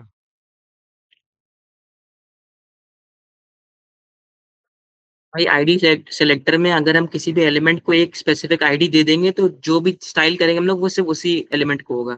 हाँ, आईडी यूनिक होना चाहिए कि दो तीन एलिमेंट को सेम आईडी दे सकते हैं। हर एलिमेंट की आईडी यूनिक होगी। हाँ, अगर यू आईडी दे रहे हैं तो यूनिक होगी। ठीक है, नेक्स्ट कौन है,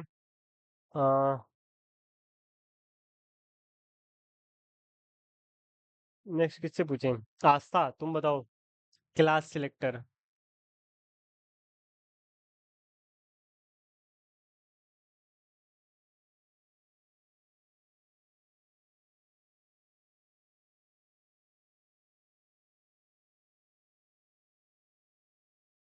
कामिनी तुम बताओ, क्लास सिलेक्टर। आस्था को लगता है नहीं आता है, या उसका माइक नहीं खुल रहा है।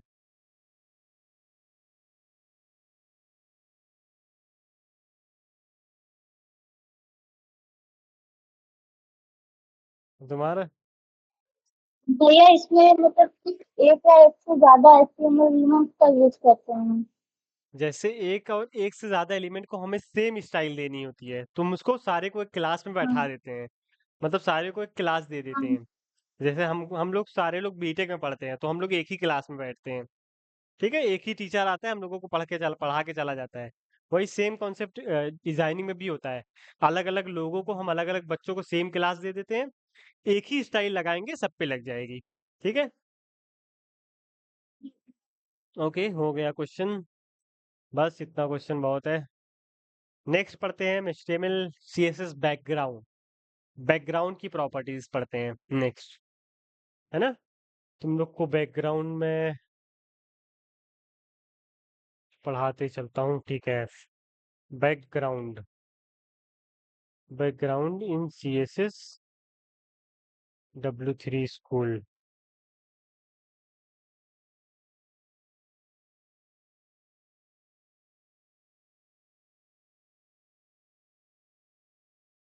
ओके, ओके, सो बैकग्राउंड क्या होता है, हम कोई भी चीज बैकग्राउंड में देते हैं, अपनी जो हमारी फाइल है उसके बैकग्राउंड में जो भी चीजें होते हैं उसे बैकग्राउंड बोलते हैं। बैकग्राउंड में सबसे पहली प्रॉपर्टी होती है कलर। कलर तुम लोग को पता ही है, बैकग्राउंड में जो भी कलर देंगे वो इसके बैकग्राउंड में हो जाएगा, जैसे अभी तुम लोग देख ही चुके हो। इसका बैकग्राउंड कलर लाइट ग्रे है, इसका बैकग्राउंड कलर रेड है, इसका बैकग्राउंड कलर लाइट ग्रे है, ठीक है, इसको बैकग्राउंड कलर बोलते हैं। तो कलर वाला तो सिंपली आसान है। नेक्स्ट, बैकग्राउंड की जो प्रॉपर्टी होती है, हाँ, नेक्स्ट बैकग्राउंड की प्रॉपर्टी होती है इमेज में काम आती है, ठीक है? जैसे हमने यहाँ पे एक एग्जांपल है, कुछ भी हमने लिखा है कोड एक, उसको एक बैकग्राउंड इमेज दे दिया है। पीछे देखो एक इमेज लगी हुई पेपर टाइप की। उस इमेज को हम देते कैसे हैं? बैकग्राउंड इमेज लिखते हैं, पेपर डॉट जीआईएफ लिखते हैं। हमारे में कोई फाइल है कि नहीं इमेज? तो मैं एग्जांपल से दिखाता हूँ। इमेज सर्च, हाँ है तो यहाँ पे इमेज सर्च ना, ठीक है।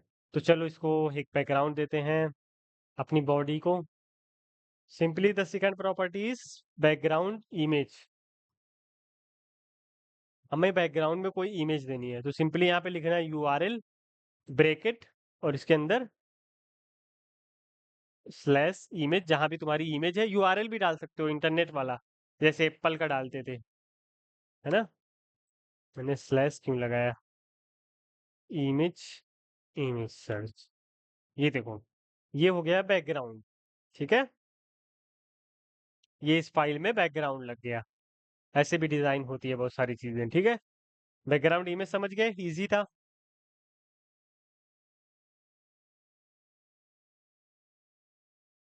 The third one is background image, समझ गए होगे। उसके बाद क्या है? बैकग्राउंड रिपीट, ठीक है? बैकग्राउंड रिपीट से क्या होता है, चलो करके देखते हैं। बैकग्राउंड,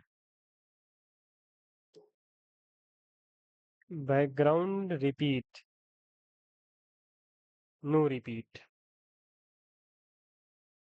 ओके, बैकग्राउंड रिपीट में कौन कौन सी प्रॉपर्टी होती है?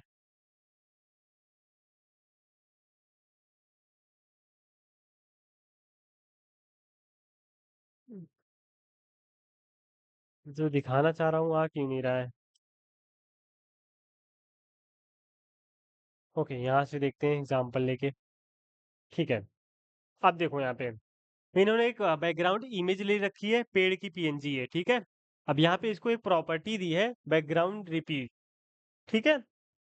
अब लेट्स सपोज इसको तुम हटा देते हो बैकग्राउंड रिपीट को, देखो, तो ये जो इमेज है, ये छोटी है थोड़ी सी इमेज, तो उसकी वजह से क्या हो रहा है, तुम्हारा ब्राउजर पूरे पेज पे दनादन दनादन दनादन अलग अलग इमेजेस ले ले रहा है।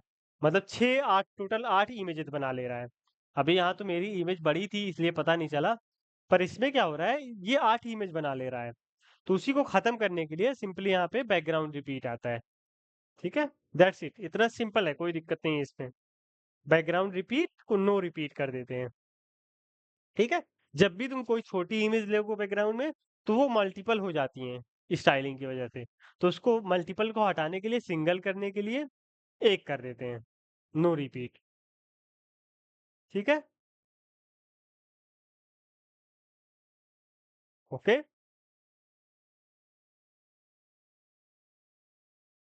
बैकग्राउंड पोजीशन भी हम दे सकते हैं। सेम यहाँ पे ट्राई करते हैं बैकग्राउंड पोजीशन। जैसे अभी इन्होंने बैकग्राउंड पोजीशन दे दी राइट से टॉप पर, ठीक है? अब राइट से बॉटम पे हम दे देंगे, नीचे चली आएगी, ठीक है? लेफ्ट से बॉटम यहाँ चली आएगी, इसको हटाते हैं। Okay, that's great.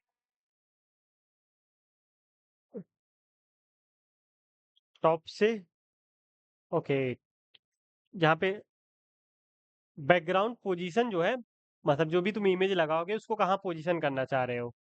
सो जब पहला टेक्स्ट लिखते हो उसमें लेफ्ट राइट लिखते हो, और जो दूसरा टेक्स्ट लिखते हो उसमें टॉप बॉटम लिखते हो, जैसे लेफ्ट से टॉप, ठीक है? ये हो गया लेफ्ट से टॉप, ठीक है? सेम राइट से टॉप, मतलब अब राइट पे टॉप पे चली जाएगी। ये होती है बैकग्राउंड पोजीशन, ठीक है? सिंपली बैकग्राउंड पोजीशन समझ गए। हमने सबसे पहला बैकग्राउंड कलर पढ़ा, कलर देते हैं, इजी था। सेकंड हमने पढ़ा बैकग्राउंड इमेज, यूआरएल के अंदर हम इमेज लिख देते हैं, बैकग्राउंड इमेज आ जाती है। रिपीट से क्या होता है, अगर हमारी इमेज छोटी है तो बार बार आ जाती है, 4 5 बार। उसको सिंगल करने के लिए बैकग्राउंड रिपीट को हम नो रिपीट दे देते हैं। उसके बाद नेक्स्ट हमारा है बैकग्राउंड, नेक्स्ट हमने देखा बैकग्राउंड पोजीशन। पोजीशन में क्या होता है, पोजीशन में हम दो चीजें लिखते हैं, एक होता है राइट लेफ्ट और टॉप बॉटम। पहले पहले राइट लेफ्ट होना चाहिए कुछ, दूसरी बार टॉप बॉटम होना चाहिए, ठीक है? ये होता है ना? नेक्स्ट क्या है हमारे पास, बैकग्राउंड अटैचमेंट। अटैचमेंट क्या होता है, यहाँ पे आ जाओ। अब देखो बैकग्राउंड अटैचमेंट क्या काम करता है, जैसे तुमने इमेज लगाई थी अभी, ये जो तुमने पेड़ वाली इमेज लगाई थी, जैसे तुम ढेर सारे, अगर इसको हटा दो अभी के लिए, ठीक है। अभी देखो तुम लोग, अब मैं स्क्रॉल करता हूँ इसको, ये जो मैंने वेबसाइट बनाई है इसमें मैं स्क्रॉल करता हूँ तो ये इमेज हट जा रही है ना। तो इसी के कॉन्सेप्ट में आता है बैकग्राउंड अटैचमेंट। इसमें हमें लिख देते हैं फिक्स। जैसे ही हम फिक्स लिखेंगे, इसको रन करते हैं, फिक्स लिखेंगे, अब देखो ये बैकग्राउंड इमेज यहीं पे फिक्स है ना। बैकग्राउंड इमेज यहीं पे फिक्स है, अभी पेज को ऊपर नीचे करते रहेंगे, बैकग्राउंड इमेज यहीं पे फिक्स रहेगी, है ना। ये होता है बैकग्राउंड अटैचमेंट का फायदा, ठीक है। अभी यहाँ पे चारों पांचों कॉन्सेप्ट यूज हो रहा है। चलो बैकग्राउंड कलर को भी यूज कर लेते हैं, रिवाइज कर लेंगे यहीं पे। Background colour blue, sky blue,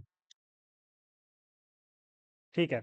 अभी देखो हमने 5 चीजें पढ़ी इसमें। पहला पढ़ा हमने बैकग्राउंड कलर, फिर से रिपीट कर रहा हूँ, सब लोग देखो ध्यान से। पहला हमने पढ़ा बैकग्राउंड कलर, कोई भी कलर देते हो पूरे बैकग्राउंड में लग जाता है, उसे बोलते हैं बैकग्राउंड कलर। दूसरा हमने पढ़ा बैकग्राउंड इमेज, उसमें यूआरएल लिख के ब्रैकेट के अंदर जो भी हम यूआरएल लेंगे, जैसे अभी के लिए तुम एप्पल का यूआरएल यहाँ से ले आओ, एप्पल,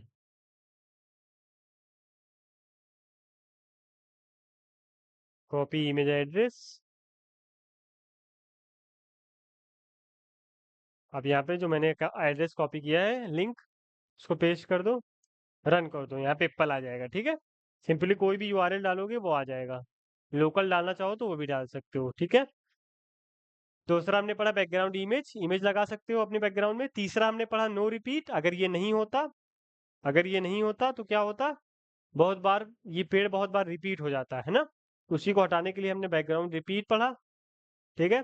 चौथा हमने पढ़ा बैकग्राउंड पोजीशन, मतलब अगर ये नहीं होता तो हमारा जो पेड़ होता यहाँ पे होता, मतलब जो हमारा टेक्स्ट है उसको डिस्टर्ब कर रहा है, ये बहुत तकलीफ दे रहा है, तो उसी के लिए हमने बैकग्राउंड पोजीशन पढ़ा, जो उसको राइट से टॉप पे कर देगा, मतलब यहाँ फिट कर देगा। ये होता है बैकग्राउंड पोजीशन। मार्जिन को लिए अभी के लिए इसको इग्नोर करो, क्या है। उसके बाद पांचवा हमने पढ़ा बैकग्राउंड अटैचमेंट, ये क्या कर रहा था, फिक्स कर दे रहा था। जैसे अभी स्क्रॉल करते हैं तो स्क्रॉल हो जाता है, पेड़ गायब हो जाता है, लेकिन जैसे ही तुम बैकग्राउंड पोजीशन फिक्स लगाओगे, अटैचमेंट फिक्स लगाओगे, वो रहेगा, गायब नहीं होगा, ठीक है। उसके बाद नेक्स्ट और कोई बचा है, ओके। सो एक और बचा है शॉर्ट हैंड प्रॉपर्टी, बैकग्राउंड की शॉर्ट हैंड प्रॉपर्टी। इसमें क्या होता है, अभी तुम लोग देखो, ये रहा, ठीक है। इसमें सारी प्रॉपर्टी हम एक ही बार में यूज कर लेते हैं। जैसे अभी हमने पांचों अलग अलग यूज करी थी ना, हमने बार बार लिखा था background colour, background image, background repeat, background position, background attachment. आप सबको साथ में भी यूज कर सकते हैं। सिर्फ हमें लिखना है बैकग्राउंड, उसके बाद लिखना है कलर, स्पेस देके यूआरएल, फिर स्पेस देके नो रिपीट, फिर स्पेस देके पोजीशन, ठीक है। फिर स्पेस देके फिक्स भी लिख सकते हो, फिक्स। तो पहला वाला जो आएगा कलर आएगा, दूसरा वाला यूआरएल आएगा, तीसरा वाला रिपीट आएगा, चौथा वाला पोजीशन आएगा, पांचवा वाला अटैचमेंट आएगा। ये होती है बैकग्राउंड की शॉर्ट हैंड प्रॉपर्टी। मतलब इतना लंबा लिखने के बजाय हम सिर्फ बैकग्राउंड लिख देंगे तो ये काम करेगा। अगर तुम लोग सवाल पूछो कि इसको अगर मैंने हटा दिया तो कोई दिक्कत है, कोई दिक्कत नहीं, तब ये दो चीजें काम करेंगी। पहला तो बैकग्राउंड कलर लग गया व्हाइट, जैसे इसको अभी मैं ब्लू कर देता हूँ, तो पहला तो बैकग्राउंड कलर लग गया, ठीक है। दूसरा यूआरएल लग गया। अब रिपीट लगाना चाहता हूं मैं, यहाँ पे लिख दूंगा नो रिपीट, सिंपली यहाँ पे लिख दूंगा नो रिपीट, ये नो रिपीट हो जाएगा। उसके बाद मेरी पेड़ की पोजीशन गड़बड़ है, यहाँ पे मैं लिख दूंगा क्या लिखना पड़ता है यहाँ पे, लेफ्ट, हाँ लेफ्ट से टॉप, लेफ्ट से टॉप लिख दो, ओके। टॉप, हाँ लेफ्ट से टॉप। इसमें क्या गलत लिख रहे हैं हम, ओके लेफ्ट से टॉप मैंने किया है ना, हाँ सॉरी सॉरी, मुझे लगा, ठीक है। राइट से टॉप इधर चला जाएगा सिंपली, ठीक है। बस ये होती है शॉर्ट हैंड प्रॉपर्टी, मतलब सारी प्रॉपर्टीज को हम एक ही उसमें लिख लें। बैकग्राउंड की सारी प्रॉपर्टीज को हम एक ही लाइन में लिख सकते हैं, इसको बोलते हैं शॉर्ट हैंड प्रॉपर्टी, ठीक है। सबसे पहले कलर लिखा जाता है सॉर्टेड प्रॉपर्टी में, फिर इमेज लिखी जाती है यूआरएल, फिर रिपीट, फिर अटैचमेंट, फिर पोजीशन। ये होती है सॉर्ट हैंड प्रॉपर्टी। ठीक है, बैकग्राउंड समझ में आ गया सबको? कोई कंफ्यूजन है बैकग्राउंड में? पूछ लो जल्दी से।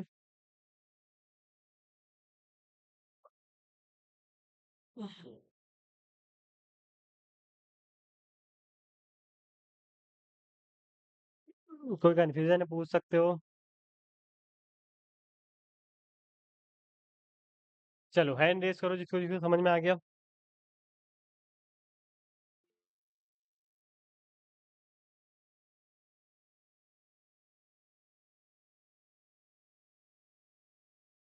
हैंड रेस करो जिसको जिसको समझ में आ गया। आज बहुत आज बहुत लगातार पढ़ ली है यार।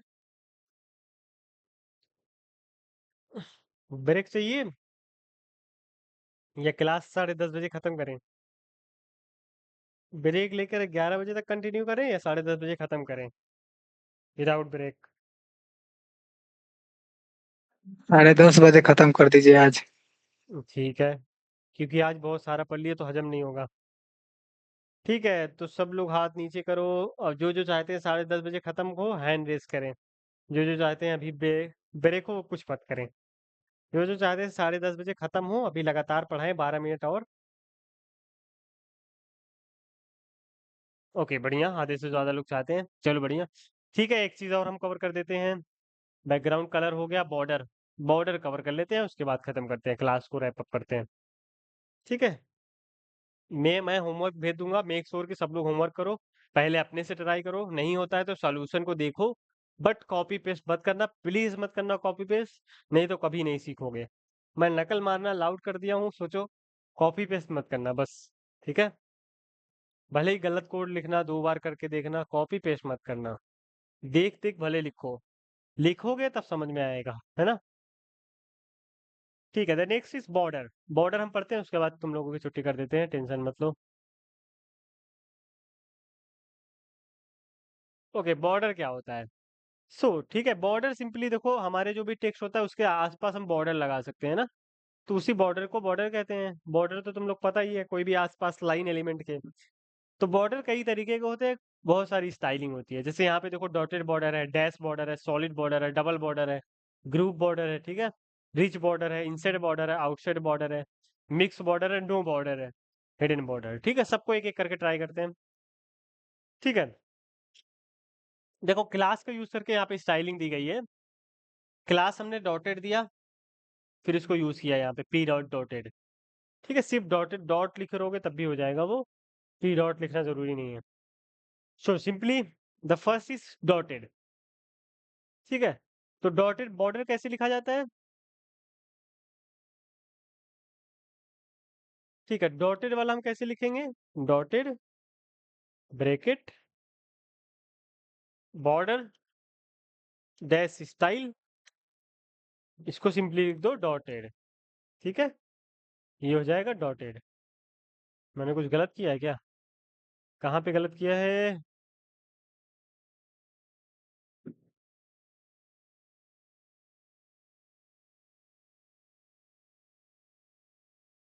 अच्छा, स्टाइल टैग ही गायब कर दिया मैंने, कर दिया था।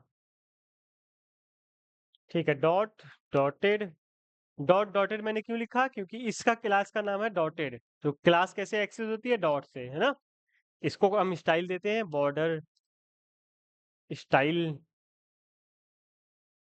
डॉटेड। रन करते हैं, फिर से नहीं हुआ। स्टाइल की क्यों? स्पेलिंग गलत है। किसकी? अच्छा, स्टाइल में टी भूल गया मैं। अभी भी नहीं हुआ, अब क्या दिक्कत है?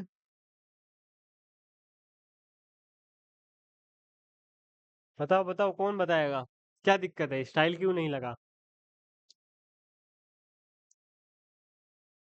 बताओ कोई, क्या दिक्कत है, बॉर्डर की स्टाइल क्यों नहीं आई डॉटेड पे?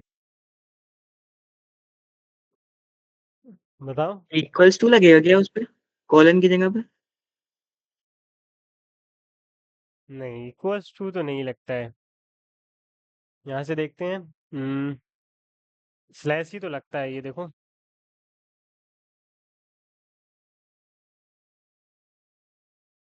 क्यों नहीं रन हुआ ये?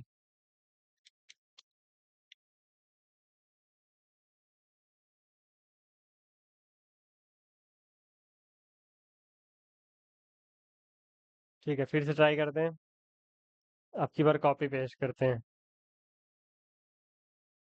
हो गया, अब की बार कुछ तो गलत कर रहे थे न तो। अच्छा, यहाँ पे डबल कोट नहीं लगाए, सॉरी सॉरी।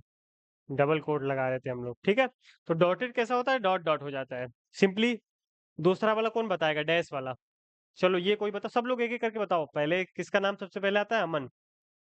अमन तुम ये बताओ, डैश वाला, डैश वाला डिजाइन करना बताओ। पहले मैं क्या लिखूं? डैश वाला बॉर्डर पहले वाला आप डिजाइन करना। पहले आप डॉट डैश लिखिए। ठीक है, डॉट डैश लिखा हमने क्लास नाम। ठीक है, हाँ, नेक्स्ट। उसके बाद से बॉर्डर बॉर्डर स्टाइल। स्टाइल ठीक है, डैश लिख दीजिए। डैश लिख देंगे। कोलोन। बन, हम्म, ग्रेट। हो गया। चलो नेक्स्ट, नेक्स्ट किसका नाम है? आस्था।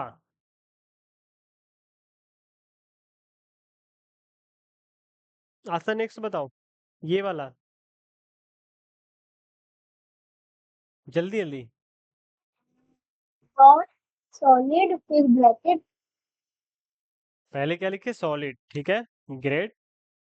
फिर बॉर्डर ब्रैकेट स्टाइल। का बॉर्डर वाइट हाँ। फिर सॉलिड फिर कोलोन, फिर ठीक उसके है। बाद ब्रैकेट कॉमा फिर उसके बाद सॉलिड हाँ, सॉलिड। सेमी कोलोन, फिर उसके बाद ब्रैकेट फिर क्लोज, से ठीक है। ब्रैकेट। ठीक है, ओके, ये हो गया सॉलिड बॉर्डर। अच्छा, इसमें कुछ टर्म है, इसको तो पता है, डॉट बोलते हैं, और इसको कोलोन बोलते हैं, इसको सेमी कोलोन बोलते हैं, इसको करली ब्रैकेट बोलते हैं। ठीक है, ध्यान रखना, ब्रैकेट वगैरह में कंफ्यूज मत होना। ये वाले ब्रैकेट को बोलते हैं ब्रैकेट सिंपली। ये कौन सा ब्रैकेट होता है? ये स्क्वायर ब्रैकेट होता है। ये स्क्वायर ब्रैकेट होता है, ये ब्रैकेट होता है। ये करली ब्रैकेट होता है ना? ये करली ब्रैकेट होता है। ये फॉरवर्ड स्लैश होता है, ये बैकवर्ड स्लैश होता है, और ये कोलोन होता है, ये सेमी कोलोन होता है। तो इसमें कंफ्यूज मत होना, प्रोग्रामिंग में ये बहुत काम आएगा। स्क्वायर ब्रैकेट, ब्रैकेट, करली ब्रैकेट, ठीक है। फॉरवर्ड स्लैश, फॉरवर्ड मतलब हमारी तरफ आ रहा है।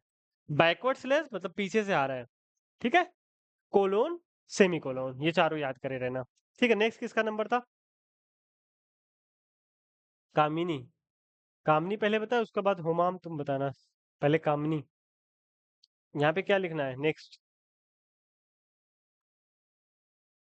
पहले भैया डबल लिखेंगे। ठीक है, डॉट करके डबल लिखेंगे ना, क्लास का नाम। हाँ फिर bracket border dash style border dash colon style colon, double ठीक है, डबल। डबल सेमीकोलन हाँ, ग्रेट, वेरी ब्रैकेट। गुड। इससे क्या होगा? डबल डबल लाइन आ जाएगी बॉर्डर पे, ठीक है। नेक्स्ट हुमाम। हुमाम तुम ये बताओ, लिखना कैसे, ये तो बता लोगी, मुझे पता है। होगा क्या इससे, ये बताओ। ग्रुप से क्या होगा? ये तुम बताओ। ये तो अन्याय है। वो तो हमको पता है ना, तुम देख के बता लोगे। लिखना कैसे है। अब तो समझ में आ ही गया होगा, ग्रुप से होता क्या है ये बताओ। अच्छा चलो ठीक है, दिखा देते तुमको एक बार जल्दी से। ये वाला है ग्रुप।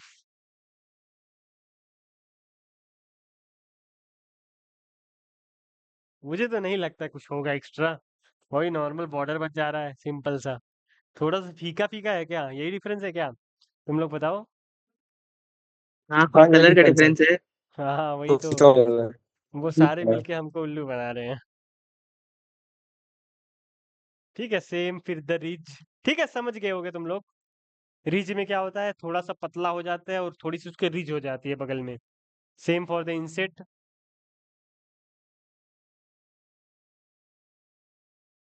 ओके। हाँ, same for the inset. Inset मतलब ऊपर से ऐसे बॉर्डर रहेगा, नीचे वाला फीका रहेगा। Same for the outside. Outside में नीचे गड्ढा रहेगा, ऊपर वाला फीका रहेगा। नो बॉर्डर तो तुम लोग पता है, नो बॉर्डर मतलब किसी के पास तो ऐसे भी बॉर्डर नहीं होता। तो ये पता नहीं क्यों नन दिए हैं नो बॉर्डर। इसका कॉन्सेप्ट नहीं पता। फिर भी हो सकता है कोई काम आता होगा नो बॉर्डर का। हिडन बॉर्डर, हिडन बॉर्डर मतलब क्या, क्या मतलब होता है? कोई बताएगा? Hidden border. Border hide border होता है इसलिए hidden बॉर्डर border होता है। हिडन का क्या मतलब है?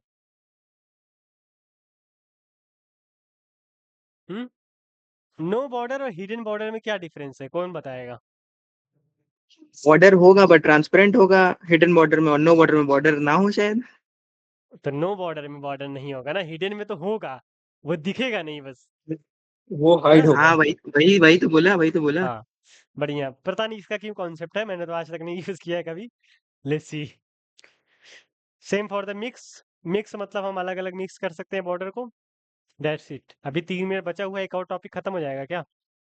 टॉपिक क्या है ये देखते हैं। मार्जिन। मार्जिन तो इजी टॉपिक है, खत्म कर दें क्या? बताओ। कर दीजिए। जितने लोग चाहते हैं कर मार्जिन दीजिए। पढ़ाएं, हैंड रेस करें। Margin is the most important concept in CSS and styling.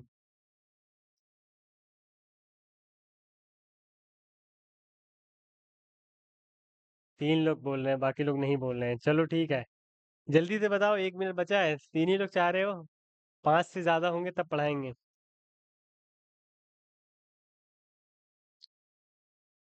4। चलो ठीक है, क्लास खत्म करते हैं यहीं पे।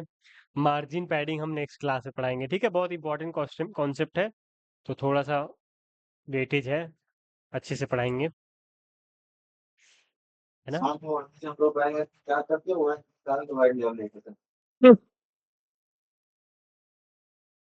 ठीक है, किसी का कोई सवाल है तो पूछ सकता है। असाइनमेंट वगैरह किसी ने किया है तो मुझे अभी दिखा सकता है। वैसे सिर्फ हुमाम ने करके भेजा था, बढ़िया था।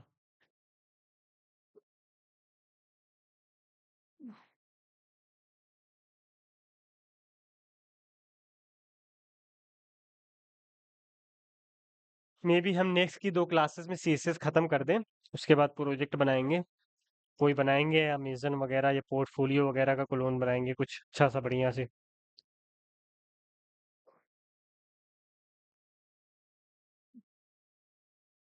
किसने भेजा था? हाँ, हुमाम ने ही तो भेजा था।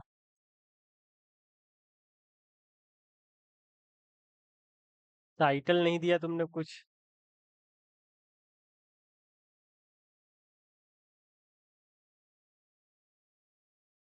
Basic form.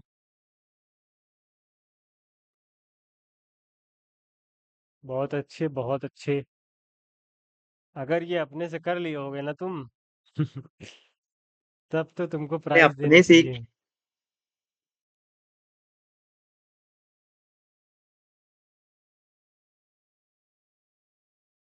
Perfect, perfect. इसको बचा के रखना, इसको स्टाइलिंग वगैरह भी कराना है थैंक यू, अभी। Thank you. Okay okay. बाकी लोग आज भी मैं असाइनमेंट ऐड कर दूंगा यहाँ पे, सेंड भी कर दूंगा। एक तो ऐड है, पूरे वीक में तुम्हारे पास पूरे वीक का टाइम है, तो आराम से कर सकते हो, ठीक है? आधे 1 घंटे का काम है, अगर खुद से लिखोगे। बाकी तुम लोग और कुछ नहीं करना है यार, एचटीएमएल सीएसएस में क्या ही करना है। अगर खुद से कुछ करना चाहो तो प्रैक्टिस करते रहो, सेम चीज़ से 1-2 बार करो। ऐसे नहीं करना है तो कोई बात नहीं। अगर खुद से करना चाहते हो तो मुझे बता दो, मैं एक्स्ट्रा का क्वेश्चन दे दूंगा, ठीक है? बाकी खुद करने की जरूरत नहीं है, बस 1 घंटे में असाइनमेंट करो, 2 घंटे टोटल दे दो।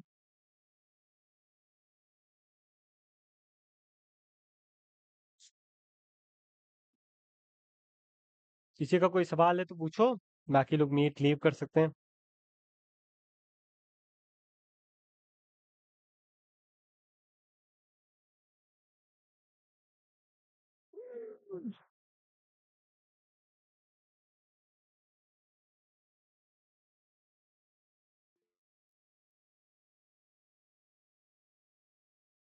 ठीक है, एक क्वेश्चन दे दीजिए, एक्स्ट्रा क्वेश्चन दे दीजिए, ठीक है? मैं दे दूंगा एक्स्ट्रा क्वेश्चन।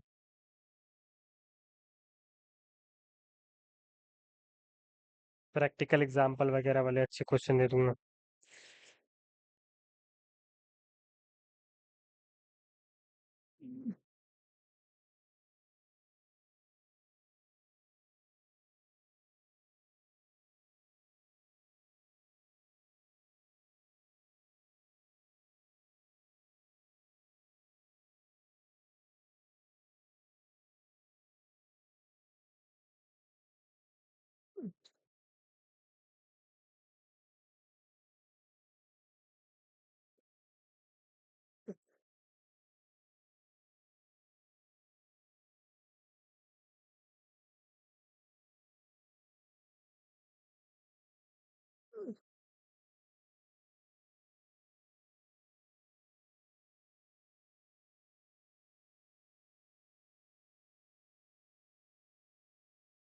इन 2 महीने में बहुत फेस्टिवल है यार, छुट्टी तो खूब रहेगी।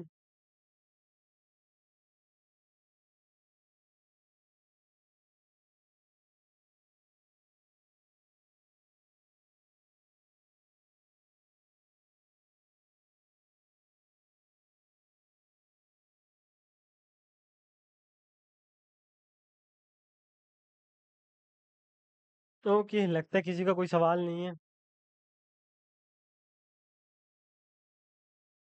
खुद से भी कुछ बता देता, माइंड में कुछ आ नहीं रहा है।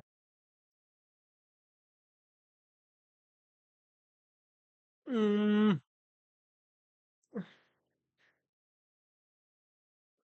तुम में से किसी का कुछ डिसाइड हुआ कि करना क्या है आगे?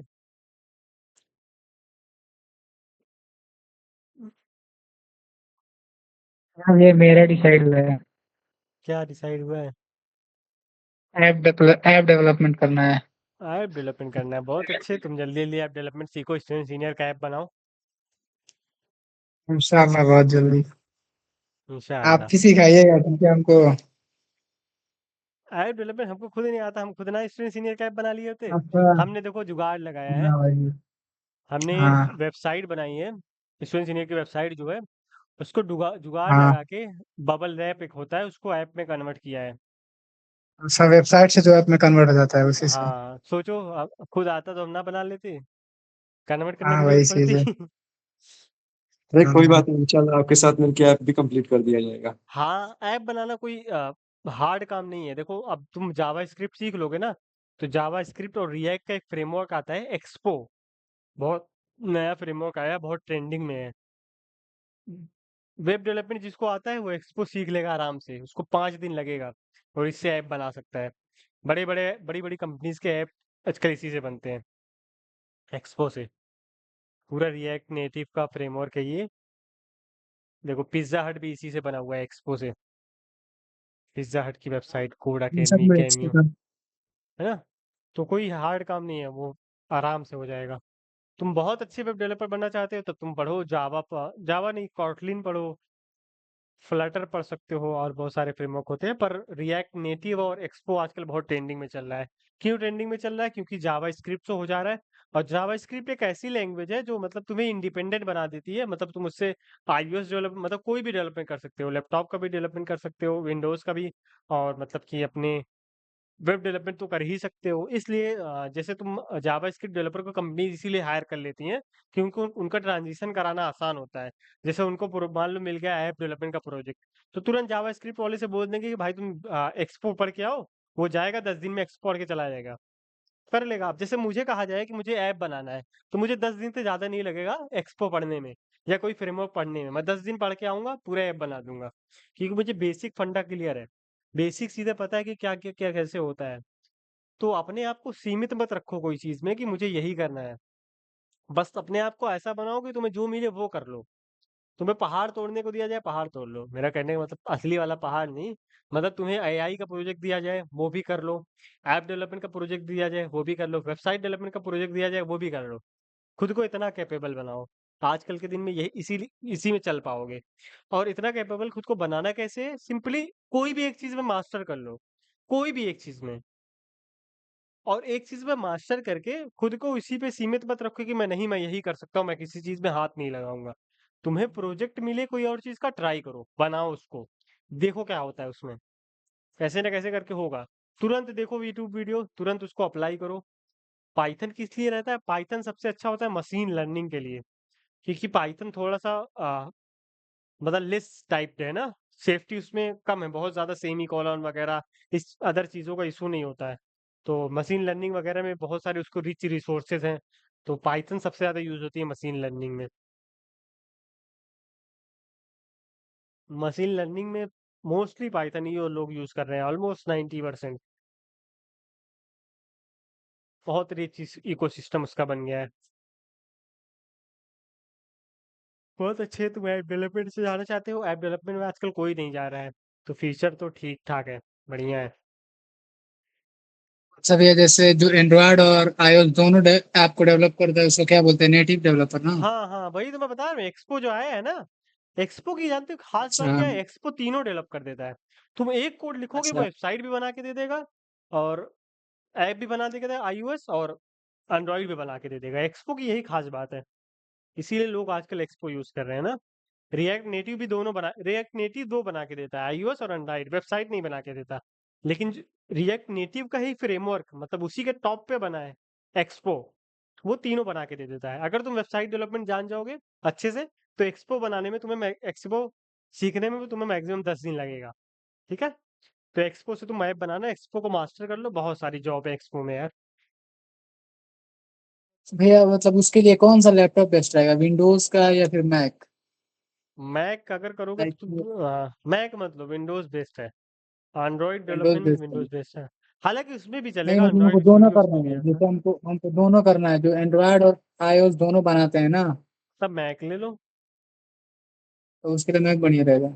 हाँ, मैक में एंड्रॉइड भी चलता है, लेकिन एंड्रॉइड में iOS नहीं चलता है, ये प्रॉब्लम होता है। हाँ इसीलिए पूछ रहे थे, लाइक हमको दोनों चीजें करना है, एंड्रॉयड और आईओएस जो दोनों बनाते हैं। हाँ,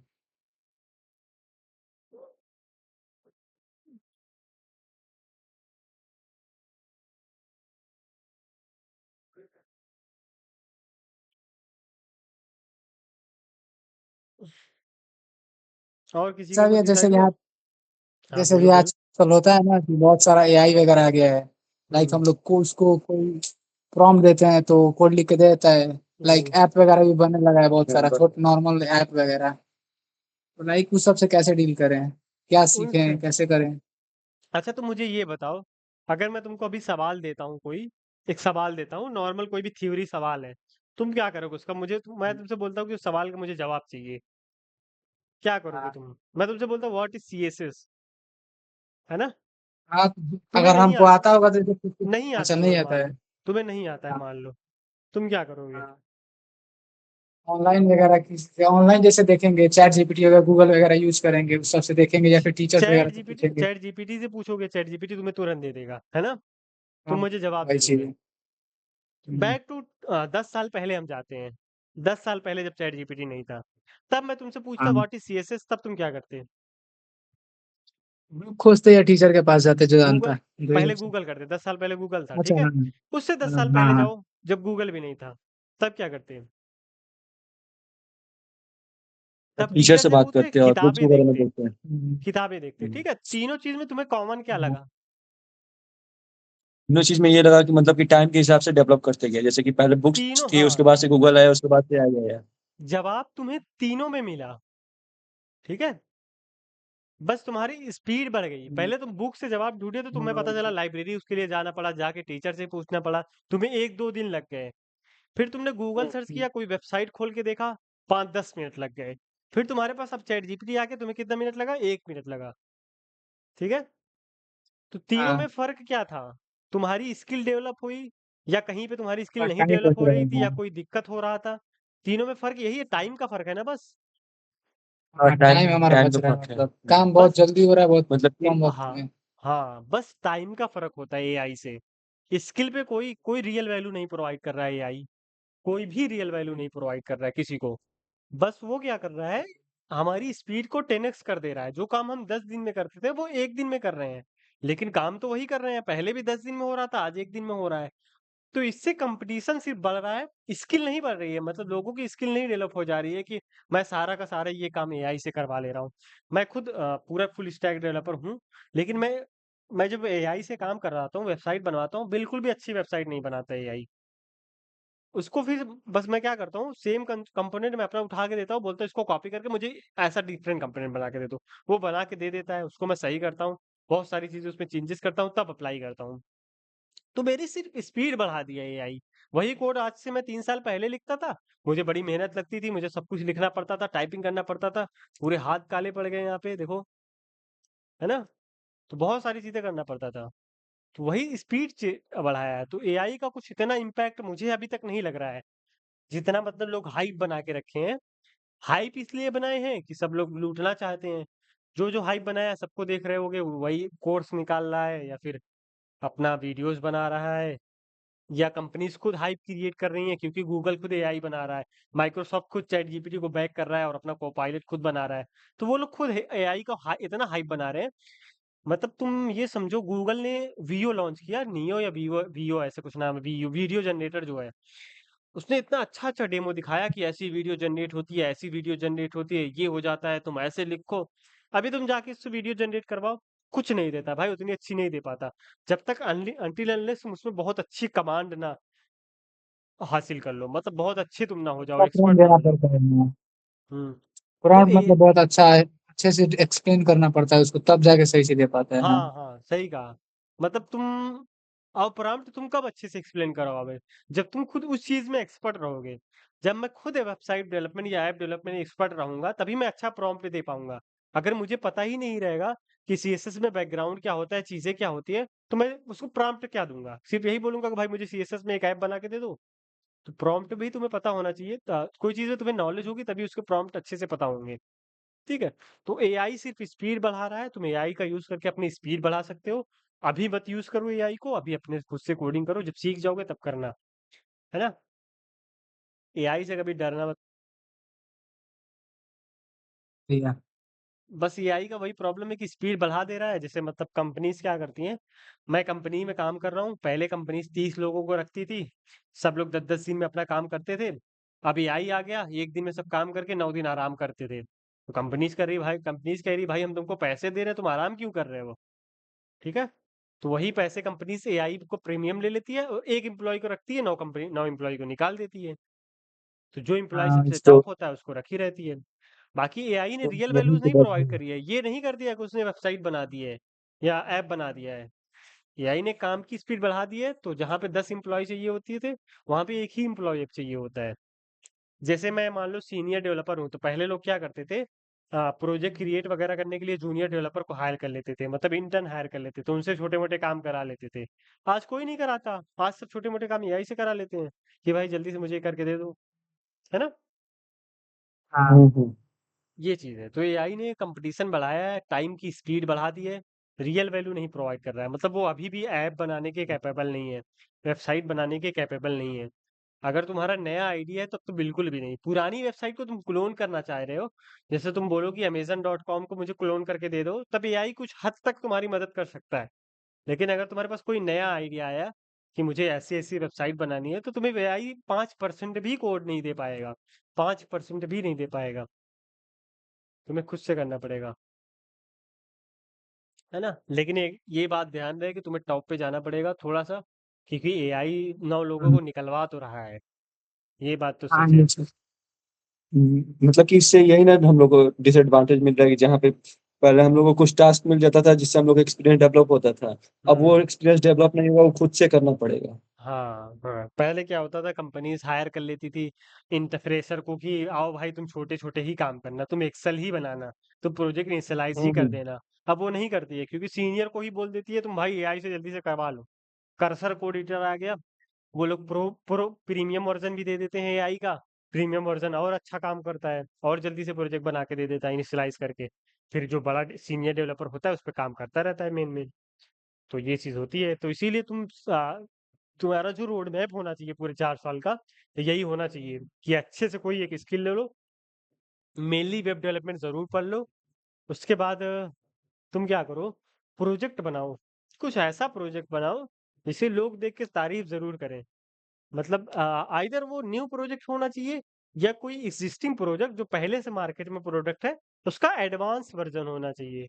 मतलब जैसे कोई पहले से प्रोजेक्ट चल रहा है, मैं स्टूडेंट सीनियर को ही मान लो, स्टूडेंट सीनियर का एडवांस वर्जन तुम लॉन्च कर दो।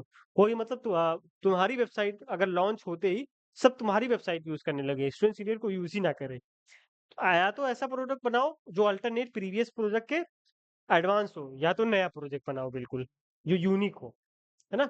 ये दो तरीके लेके चलो, प्रोजेक्ट बनाओ। उसके बाद थर्ड ईयर में जब पहुंचना, सेकंड थर्ड ईयर में डीएसए पढ़ लेना, बस। इससे ज्यादा मत कुछ करो, डीएसए प्रोजेक्ट, दो चीजें।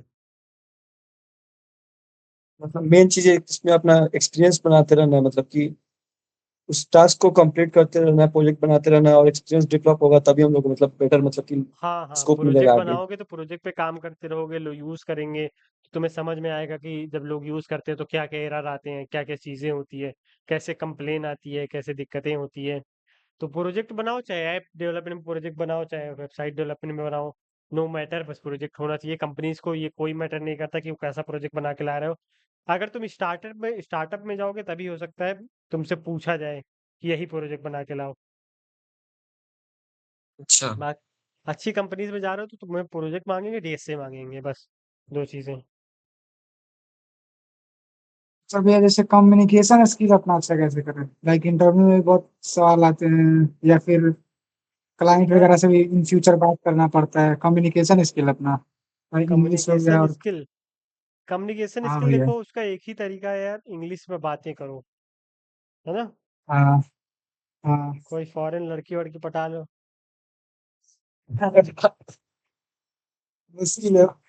ये मतलब कि संभव नहीं और आप कोई मतलब तरीका आप अपना प्रैक्टिकल बताइए, आप जो किए हुए हैं, आप कहीं मतलब ऐसा नहीं ना किए हुए हैं। मैं कॉल सेंटर पे जॉब किया हूँ इंग्लिश सीखने के लिए। अच्छा मैंने हाँ यूएस मतलब होम वर्क फ्रॉम होम था, यूएस की कंपनी थी। वहाँ अच्छा पे एक अलाबामा सनबक्स नाम का प्रोग्राम चलता था, तो उससे रिलेटेड वहाँ के यूएस के लोग कंप्लेन करते करते थे। तो फोन करते थे वो लोग कि हमें मतलब उनका प्रोग्राम चलता है, जैसे हम लोग के यहाँ राशन बढ़ता है ना, उन लोग के यहाँ कार्ड बढ़ता है एक, गरीब लोगों को हाँ उसमें पैसे अच्छा रहते हैं $200 $300। तो उससे रिलेटेड उनकी कंप्लेन रहती थी कि मुझे एड्रेस चेंज करना है, यह करना है। तो उसी पे मैंने काम किया है 2 महीने। तो उनसे बातें करना पड़ता था, तो वो लोग ऐसे बोलते थे। कोई आता था तो समझ में ही नहीं आता हाँ था। वही प्रॉब्लम तो होता है, वही स्टार्टिंग प्रॉब्लम में होता है। स्टार्टिंग में मैंने कैप्शन ऑन किया, मतलब ऑनलाइन रहता था तो कैप्शन ऑन किए रहते थे, तो कैप्शन लिख के आता हाँ था, है ना? अच्छा अभी तुम लोग को पता नहीं इसमें होगा कि नहीं, आवाज जाएगा कि नहीं, आई डोंट नो। मैं तुम लोग को सुनाता हूँ, कोई ऑडियो होगी अगर।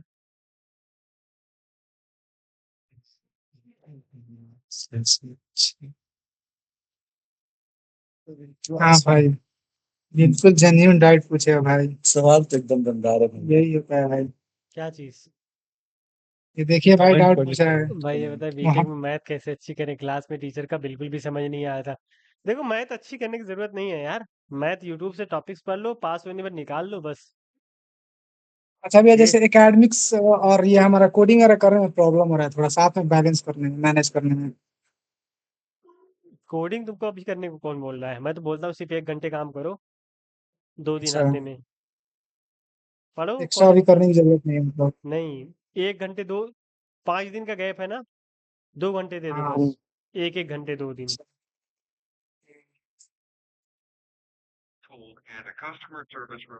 ये देखो, आवाज आ रहा है? Thank you for Yes, calling, उसके बाद I'm से क्या बोला calling क्या because समझ नहीं I आया। applied for the Sunbooks for my son on June the 14th, but I haven't received the card. I have But received it the was call. approved on the. I'm sorry for the interruption. Go ahead. I am sorry for I interrupting got you. approved on the 14th. I applied in May, but I got approved on the 14th of June. Sure, I understand your concern. Sorry for the delay in card distribution. Most of the card have been distributed in the July. Please wait for some more time, maybe the second week of July. So basically अच्छा ऐसे मैंने सीखी है, मैंने अपना practical अच्छा तरीका आप बताया बात कर रहे थे इसमें। अच्छा उसकी बात को आप समझ कैसे पाए? वो तो इतना हाँ और समझने में स्टार्टिंग प्रॉब्लम होता है। स्टार्टिंग स्टार्टिंग में नहीं समझ में आ रहा था। स्टार्टिंग में मैं क्या करता था ना, लैपटॉप में ही कॉल आती थी ना, ऐसे एयरफोन अच्छा लगाए रहते थे तो कैप्शन ऑन कर लेते थे। क्रोम में कैप्शन का ऑप्शन होता है ना, तो हाँ हाँ वो तो गूगल है, गूगल तो सारी लैंग्वेजेस समझ जाता है, मतलब उनकी जल्दी जल्दी वाली भी, तो लिख के आ जाता था, तो वहां से मैं समझ जाता था। तो जब मुझे 10 दिन 5-10 दिन गुजर गए ना, तब समझ में आने लगा। तब शुरू में मैं भी नहीं बोल पाता था, तो मुझे वो लोग बोलते थे I am unable to understand your accent, please speak in English. मुझे ऐसे बोलते थे, स्पीक इन इंग्लिश, इंग्लिश ही बोलता था मैं। तब भी एक्शन की बोलते वजह थे से जो हाँ, तो बोलते थे स्पीक एक्शन दिखा इंग्लिश। होता है ना मतलब। अरे धीरे धीरे भाई जैसे जैसे आपने शुरू से स्टार्टिंग कैसे किया था, एकदम बेसिक चीज बता इंग्लिश दी। मान लीजिए हम लोग थोड़ा वीक है तो मतलब उसको एकदम अच्छा मतलब कि कर। समझ लीजिए कि इंग्लिश आता नहीं है, स्टार्टिंग करना है, नहीं वो नहीं, कैसे मेरी हुई है? मेरी इंग्लिश अच्छी थी, मतलब ग्रामर वगैरह अच्छी थी, मुझे बोलने नहीं आता था, तो अरे बोलने के लिए मतलब हम मैंने लोग कॉल ऐसे नहीं सेंटर है, ज्वाइन किया। थोड़ा बहुत आता है मतलब थोड़ा बहुत मतलब उसको कि थोड़ा इंग्लिश तो हम स्ट्रॉन्ग लोग करना है। मतलब कर लेते हैं, बस वोकेबुलरी और थोड़ा सा इसी में थोड़ा सा नहीं दिक्कत देखो ना, होता है और सुनो, कॉन्फिडेंस लेवल थोड़ा सा हो नहीं पाता है। जिस जगह पे तुम हो ना, पढ़ने का कोई फायदा नहीं है, पढ़ने से नहीं आएगा, है ना। वोकाबुलरी वगैरह हाँ धीरे धीरे सही होगी ऑटो। पढ़ने से तो नहीं आएगा। बाकी तुम बातें करो यार, किसी से बातें करो। बात करने के लिए अगर तुम्हें कोई नहीं मिल रहा है ना, तो चैट जीपीटी से बातें करो। हाँ तो चैट जीपीटी से बोलो भाई तुम सही चुप बोला। रहो, मैं बोलूंगा ज्यादा, तुम कम बोलो। तुम सुनो, मैं बोलूंगा। ऐसा ना हाँ बोलो कि तुम बोलो मैं सुनूंगा। हाँ, वो खुद बोलने लगता है, राइट लेट्स वर्ड। डिस्कस। उससे बोलो हाँ लेट्स डिस्कस सही समथिंग बोला। On any topic like computer science engineering, what is the future of AI, how AI impact us. उससे डिस्कशन करो, है ना। और जैसे ऐसा बोलते भी होता है, हम उससे बोल के, जैसे चैट जीपीटी से उसका एसेंट भी चेंज करवा के अमेरिकन एसेंट या फिर ब्रिटिश एसेंट में भी करवा सकता है आई थिंक, हाँ हाँ, बोलते रहो, ताकि ऐसे और अच्छे बोलने से वाला समझ होता आए। है ना, बोलो। अच्छा और हाँ एक कॉलेज में एक क्लास होती है, ईमेल लैंग्वेज आएगा, की। ईमेल आएगा। शाम को अच्छा 4 बजे से 5 बजे तक क्लास होती है ना, इंग्लिश की। अभी कभी ईमेल ईमेल आएगा, उसको रजिस्टर कर लेना, मैं ग्रुप में भेज भी दूंगा। वहां पे जाना। वहां पे एक मैम होती हाँ है, सहाना नाम ऐसे कुछ करके नाम होता है, मैं नाम भूल गया। वो इंग्लिश पढ़ाती हैं, प्रैक्टिस करवाती हैं, बोलना सिखाती हैं मोस्टली। तुम्हें पहले से इंग्लिश हाँ आनी चाहिए, मतलब बेसिक चीजें। वो सिर्फ प्रैक्टिस थोड़ा कराती बहुत हैं। वहाँ पे नाइजीरियन वगैरह भी होते हैं, तो वहाँ भी तुम्हें अपॉर्चुनिटी मिल सकती है अच्छी। ठीक है। हाँ जाना जरूर, कितने भी बेइज्जती हो जाए, वो बहुत बेइज्जती करती हैं, लेकिन उससे डरना मत, हाँ क्योंकि सबकी करती हैं वो, है ना। हाँ मतलब वो खड़ा करा अच्छा। लेंगी, तुम दोनों लोग साथ में ले सपोज बैठे रहोगे ना, तो वो खड़ा करा के बोलेगी तुम हाँ दोनों लोग आपस में 3 मिनट डिस्कस करोगे एक दूसरे के बारे में, फिर उसके बाद बताना। मतलब जैसे अमन और वारिस वारिस तुम लोग हो, तो वारिस तुम्हें अपने बारे में हाँ कुछ बताएगा, तुम अपने बारे में वारिस को कुछ बताओगे। तो जो दूसरे को बताया जाएगा, उसको खड़े होकर इंग्लिश में बोलना रहेगा कि ही इज माई फ्रेंड, मतलब ही लाइक्स चिकन, और ये सब सारी चीजें। तो ऐसे करके 1 महीने की ट्रेनिंग चलती है, तो वो कर लेना, अच्छा बहुत इंप्रूवमेंट आएगा, है ना। ओके। भाई अच्छी इंटर्नशिप वगैरह मिलने के लिए क्या क्या करना पड़ेगा। अच्छी इंटर्नशिप के लिए मैंने बताया ना, अगर बहुत टॉप इंटर्नशिप चाहिए तुम्हें, तो तुम प्रोजेक्ट बना लो, डीएसए कर लो। अगर नॉर्मल नॉर्मल इंटर्नशिप सिर्फ प्रोजेक्ट से भी मिल जाएगी। मैं खुद दिला दूंगा यार, तुम लोग टेंशन मत लो, मैं हूं ना। मेरा 4th ईयर है, मेरी दो दो जॉब लग चुकी है, लेकिन अफसोस 4 ही 5 लाख की लगी है, तो मैंने दोनों रिजेक्ट कर दी। आई बहुत होप। बहुत शुक्रिया भैया, इतना सपोर्ट दिखाने के लिए बहुत आप बहुत शुक्रिया। आप यही हम लोग का जरूरत था, आप सपोर्ट करें हम लोग को बस। और हम लोग देखो, इंशाल्लाह मेहनत तुझसे करेंगे। मेरे पास बहुत इंटर्नशिप आती है, और मुझे बहुत लोग बोलते हैं कि मुझे अप्लाई करना है, अप्लाई करना है। मैं सीधे बोलता हूँ रिज्यूम भेजो। जब वो लोग रिज्यूम भेजते हैं, रिज्यूमे भेजते हैं, उनके रिज्यूमे में एक प्रोजेक्ट भी, कोई प्रोजेक्ट ही नहीं होता। अब जब प्रोजेक्ट ही नहीं होगा, तो मैं पता कैसे चलेगा मुझे कि कैसी तुम्हारी स्किल है, मतलब तुम कैसे काम कर लेते हो। और कंपनीज को मैं बात सही सपोज है। तुम्हारा रिज्यूम कंपनी को फॉरवर्ड कर दे रहा हूँ। अब कंपनी बाद में मुझे नहीं बताएगी ना कि तुम अच्छे बच्चों को फॉरवर्ड नहीं करते हो, हमारा टाइम खराब होता है ना। हम्म, तो इससे आपका क्रेडिट खराब हो जाएगा। हाँ वही से। हाँ, तो इसलिए मैं किसी का नहीं करता। मेरे पास 25-25 अभी आते रहते हैं, दूसरी वाले पे जब मैं भेजता हूँ, बहुत लोगों का रिज्यूम आता है, लेकिन मैं किसी का नहीं करता अनटिल अनलेस उसका प्रोजेक्ट अच्छा ना हो। तो मेक श्योर की प्रोजेक्ट बना लो, इंटर्नशिप मैं दिला दूंगा। अच्छे सा प्रोजेक्ट कोई बना लो, इंटर्नशिप मैं दिला दूंगा। अगर डीएसए कर लो, तो तुम खुद अच्छी इंटर्नशिप आ सकते हो। लेकिन डीएसए अभी मत करो, अभी सेकंड ईयर थर्ड ईयर में करना, हाँ है ना।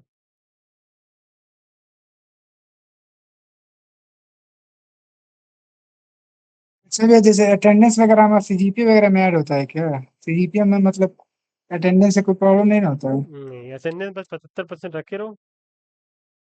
लाइक 75% ओवरऑल, जैसे 75% ऊपर है तो चलेगा ना? हाँ। और 90% 96% से ऊपर हो तो या नहीं शुरू शुरू चलेगा में, तो। अभी इसका मतलब शुरू शुरू में हम लोग जा रहे हैं, लोग बाद में सारा कट जाएगा। अभी नए नए हैं लोग। वो मेंटेन रहेगा 100% रहेगा।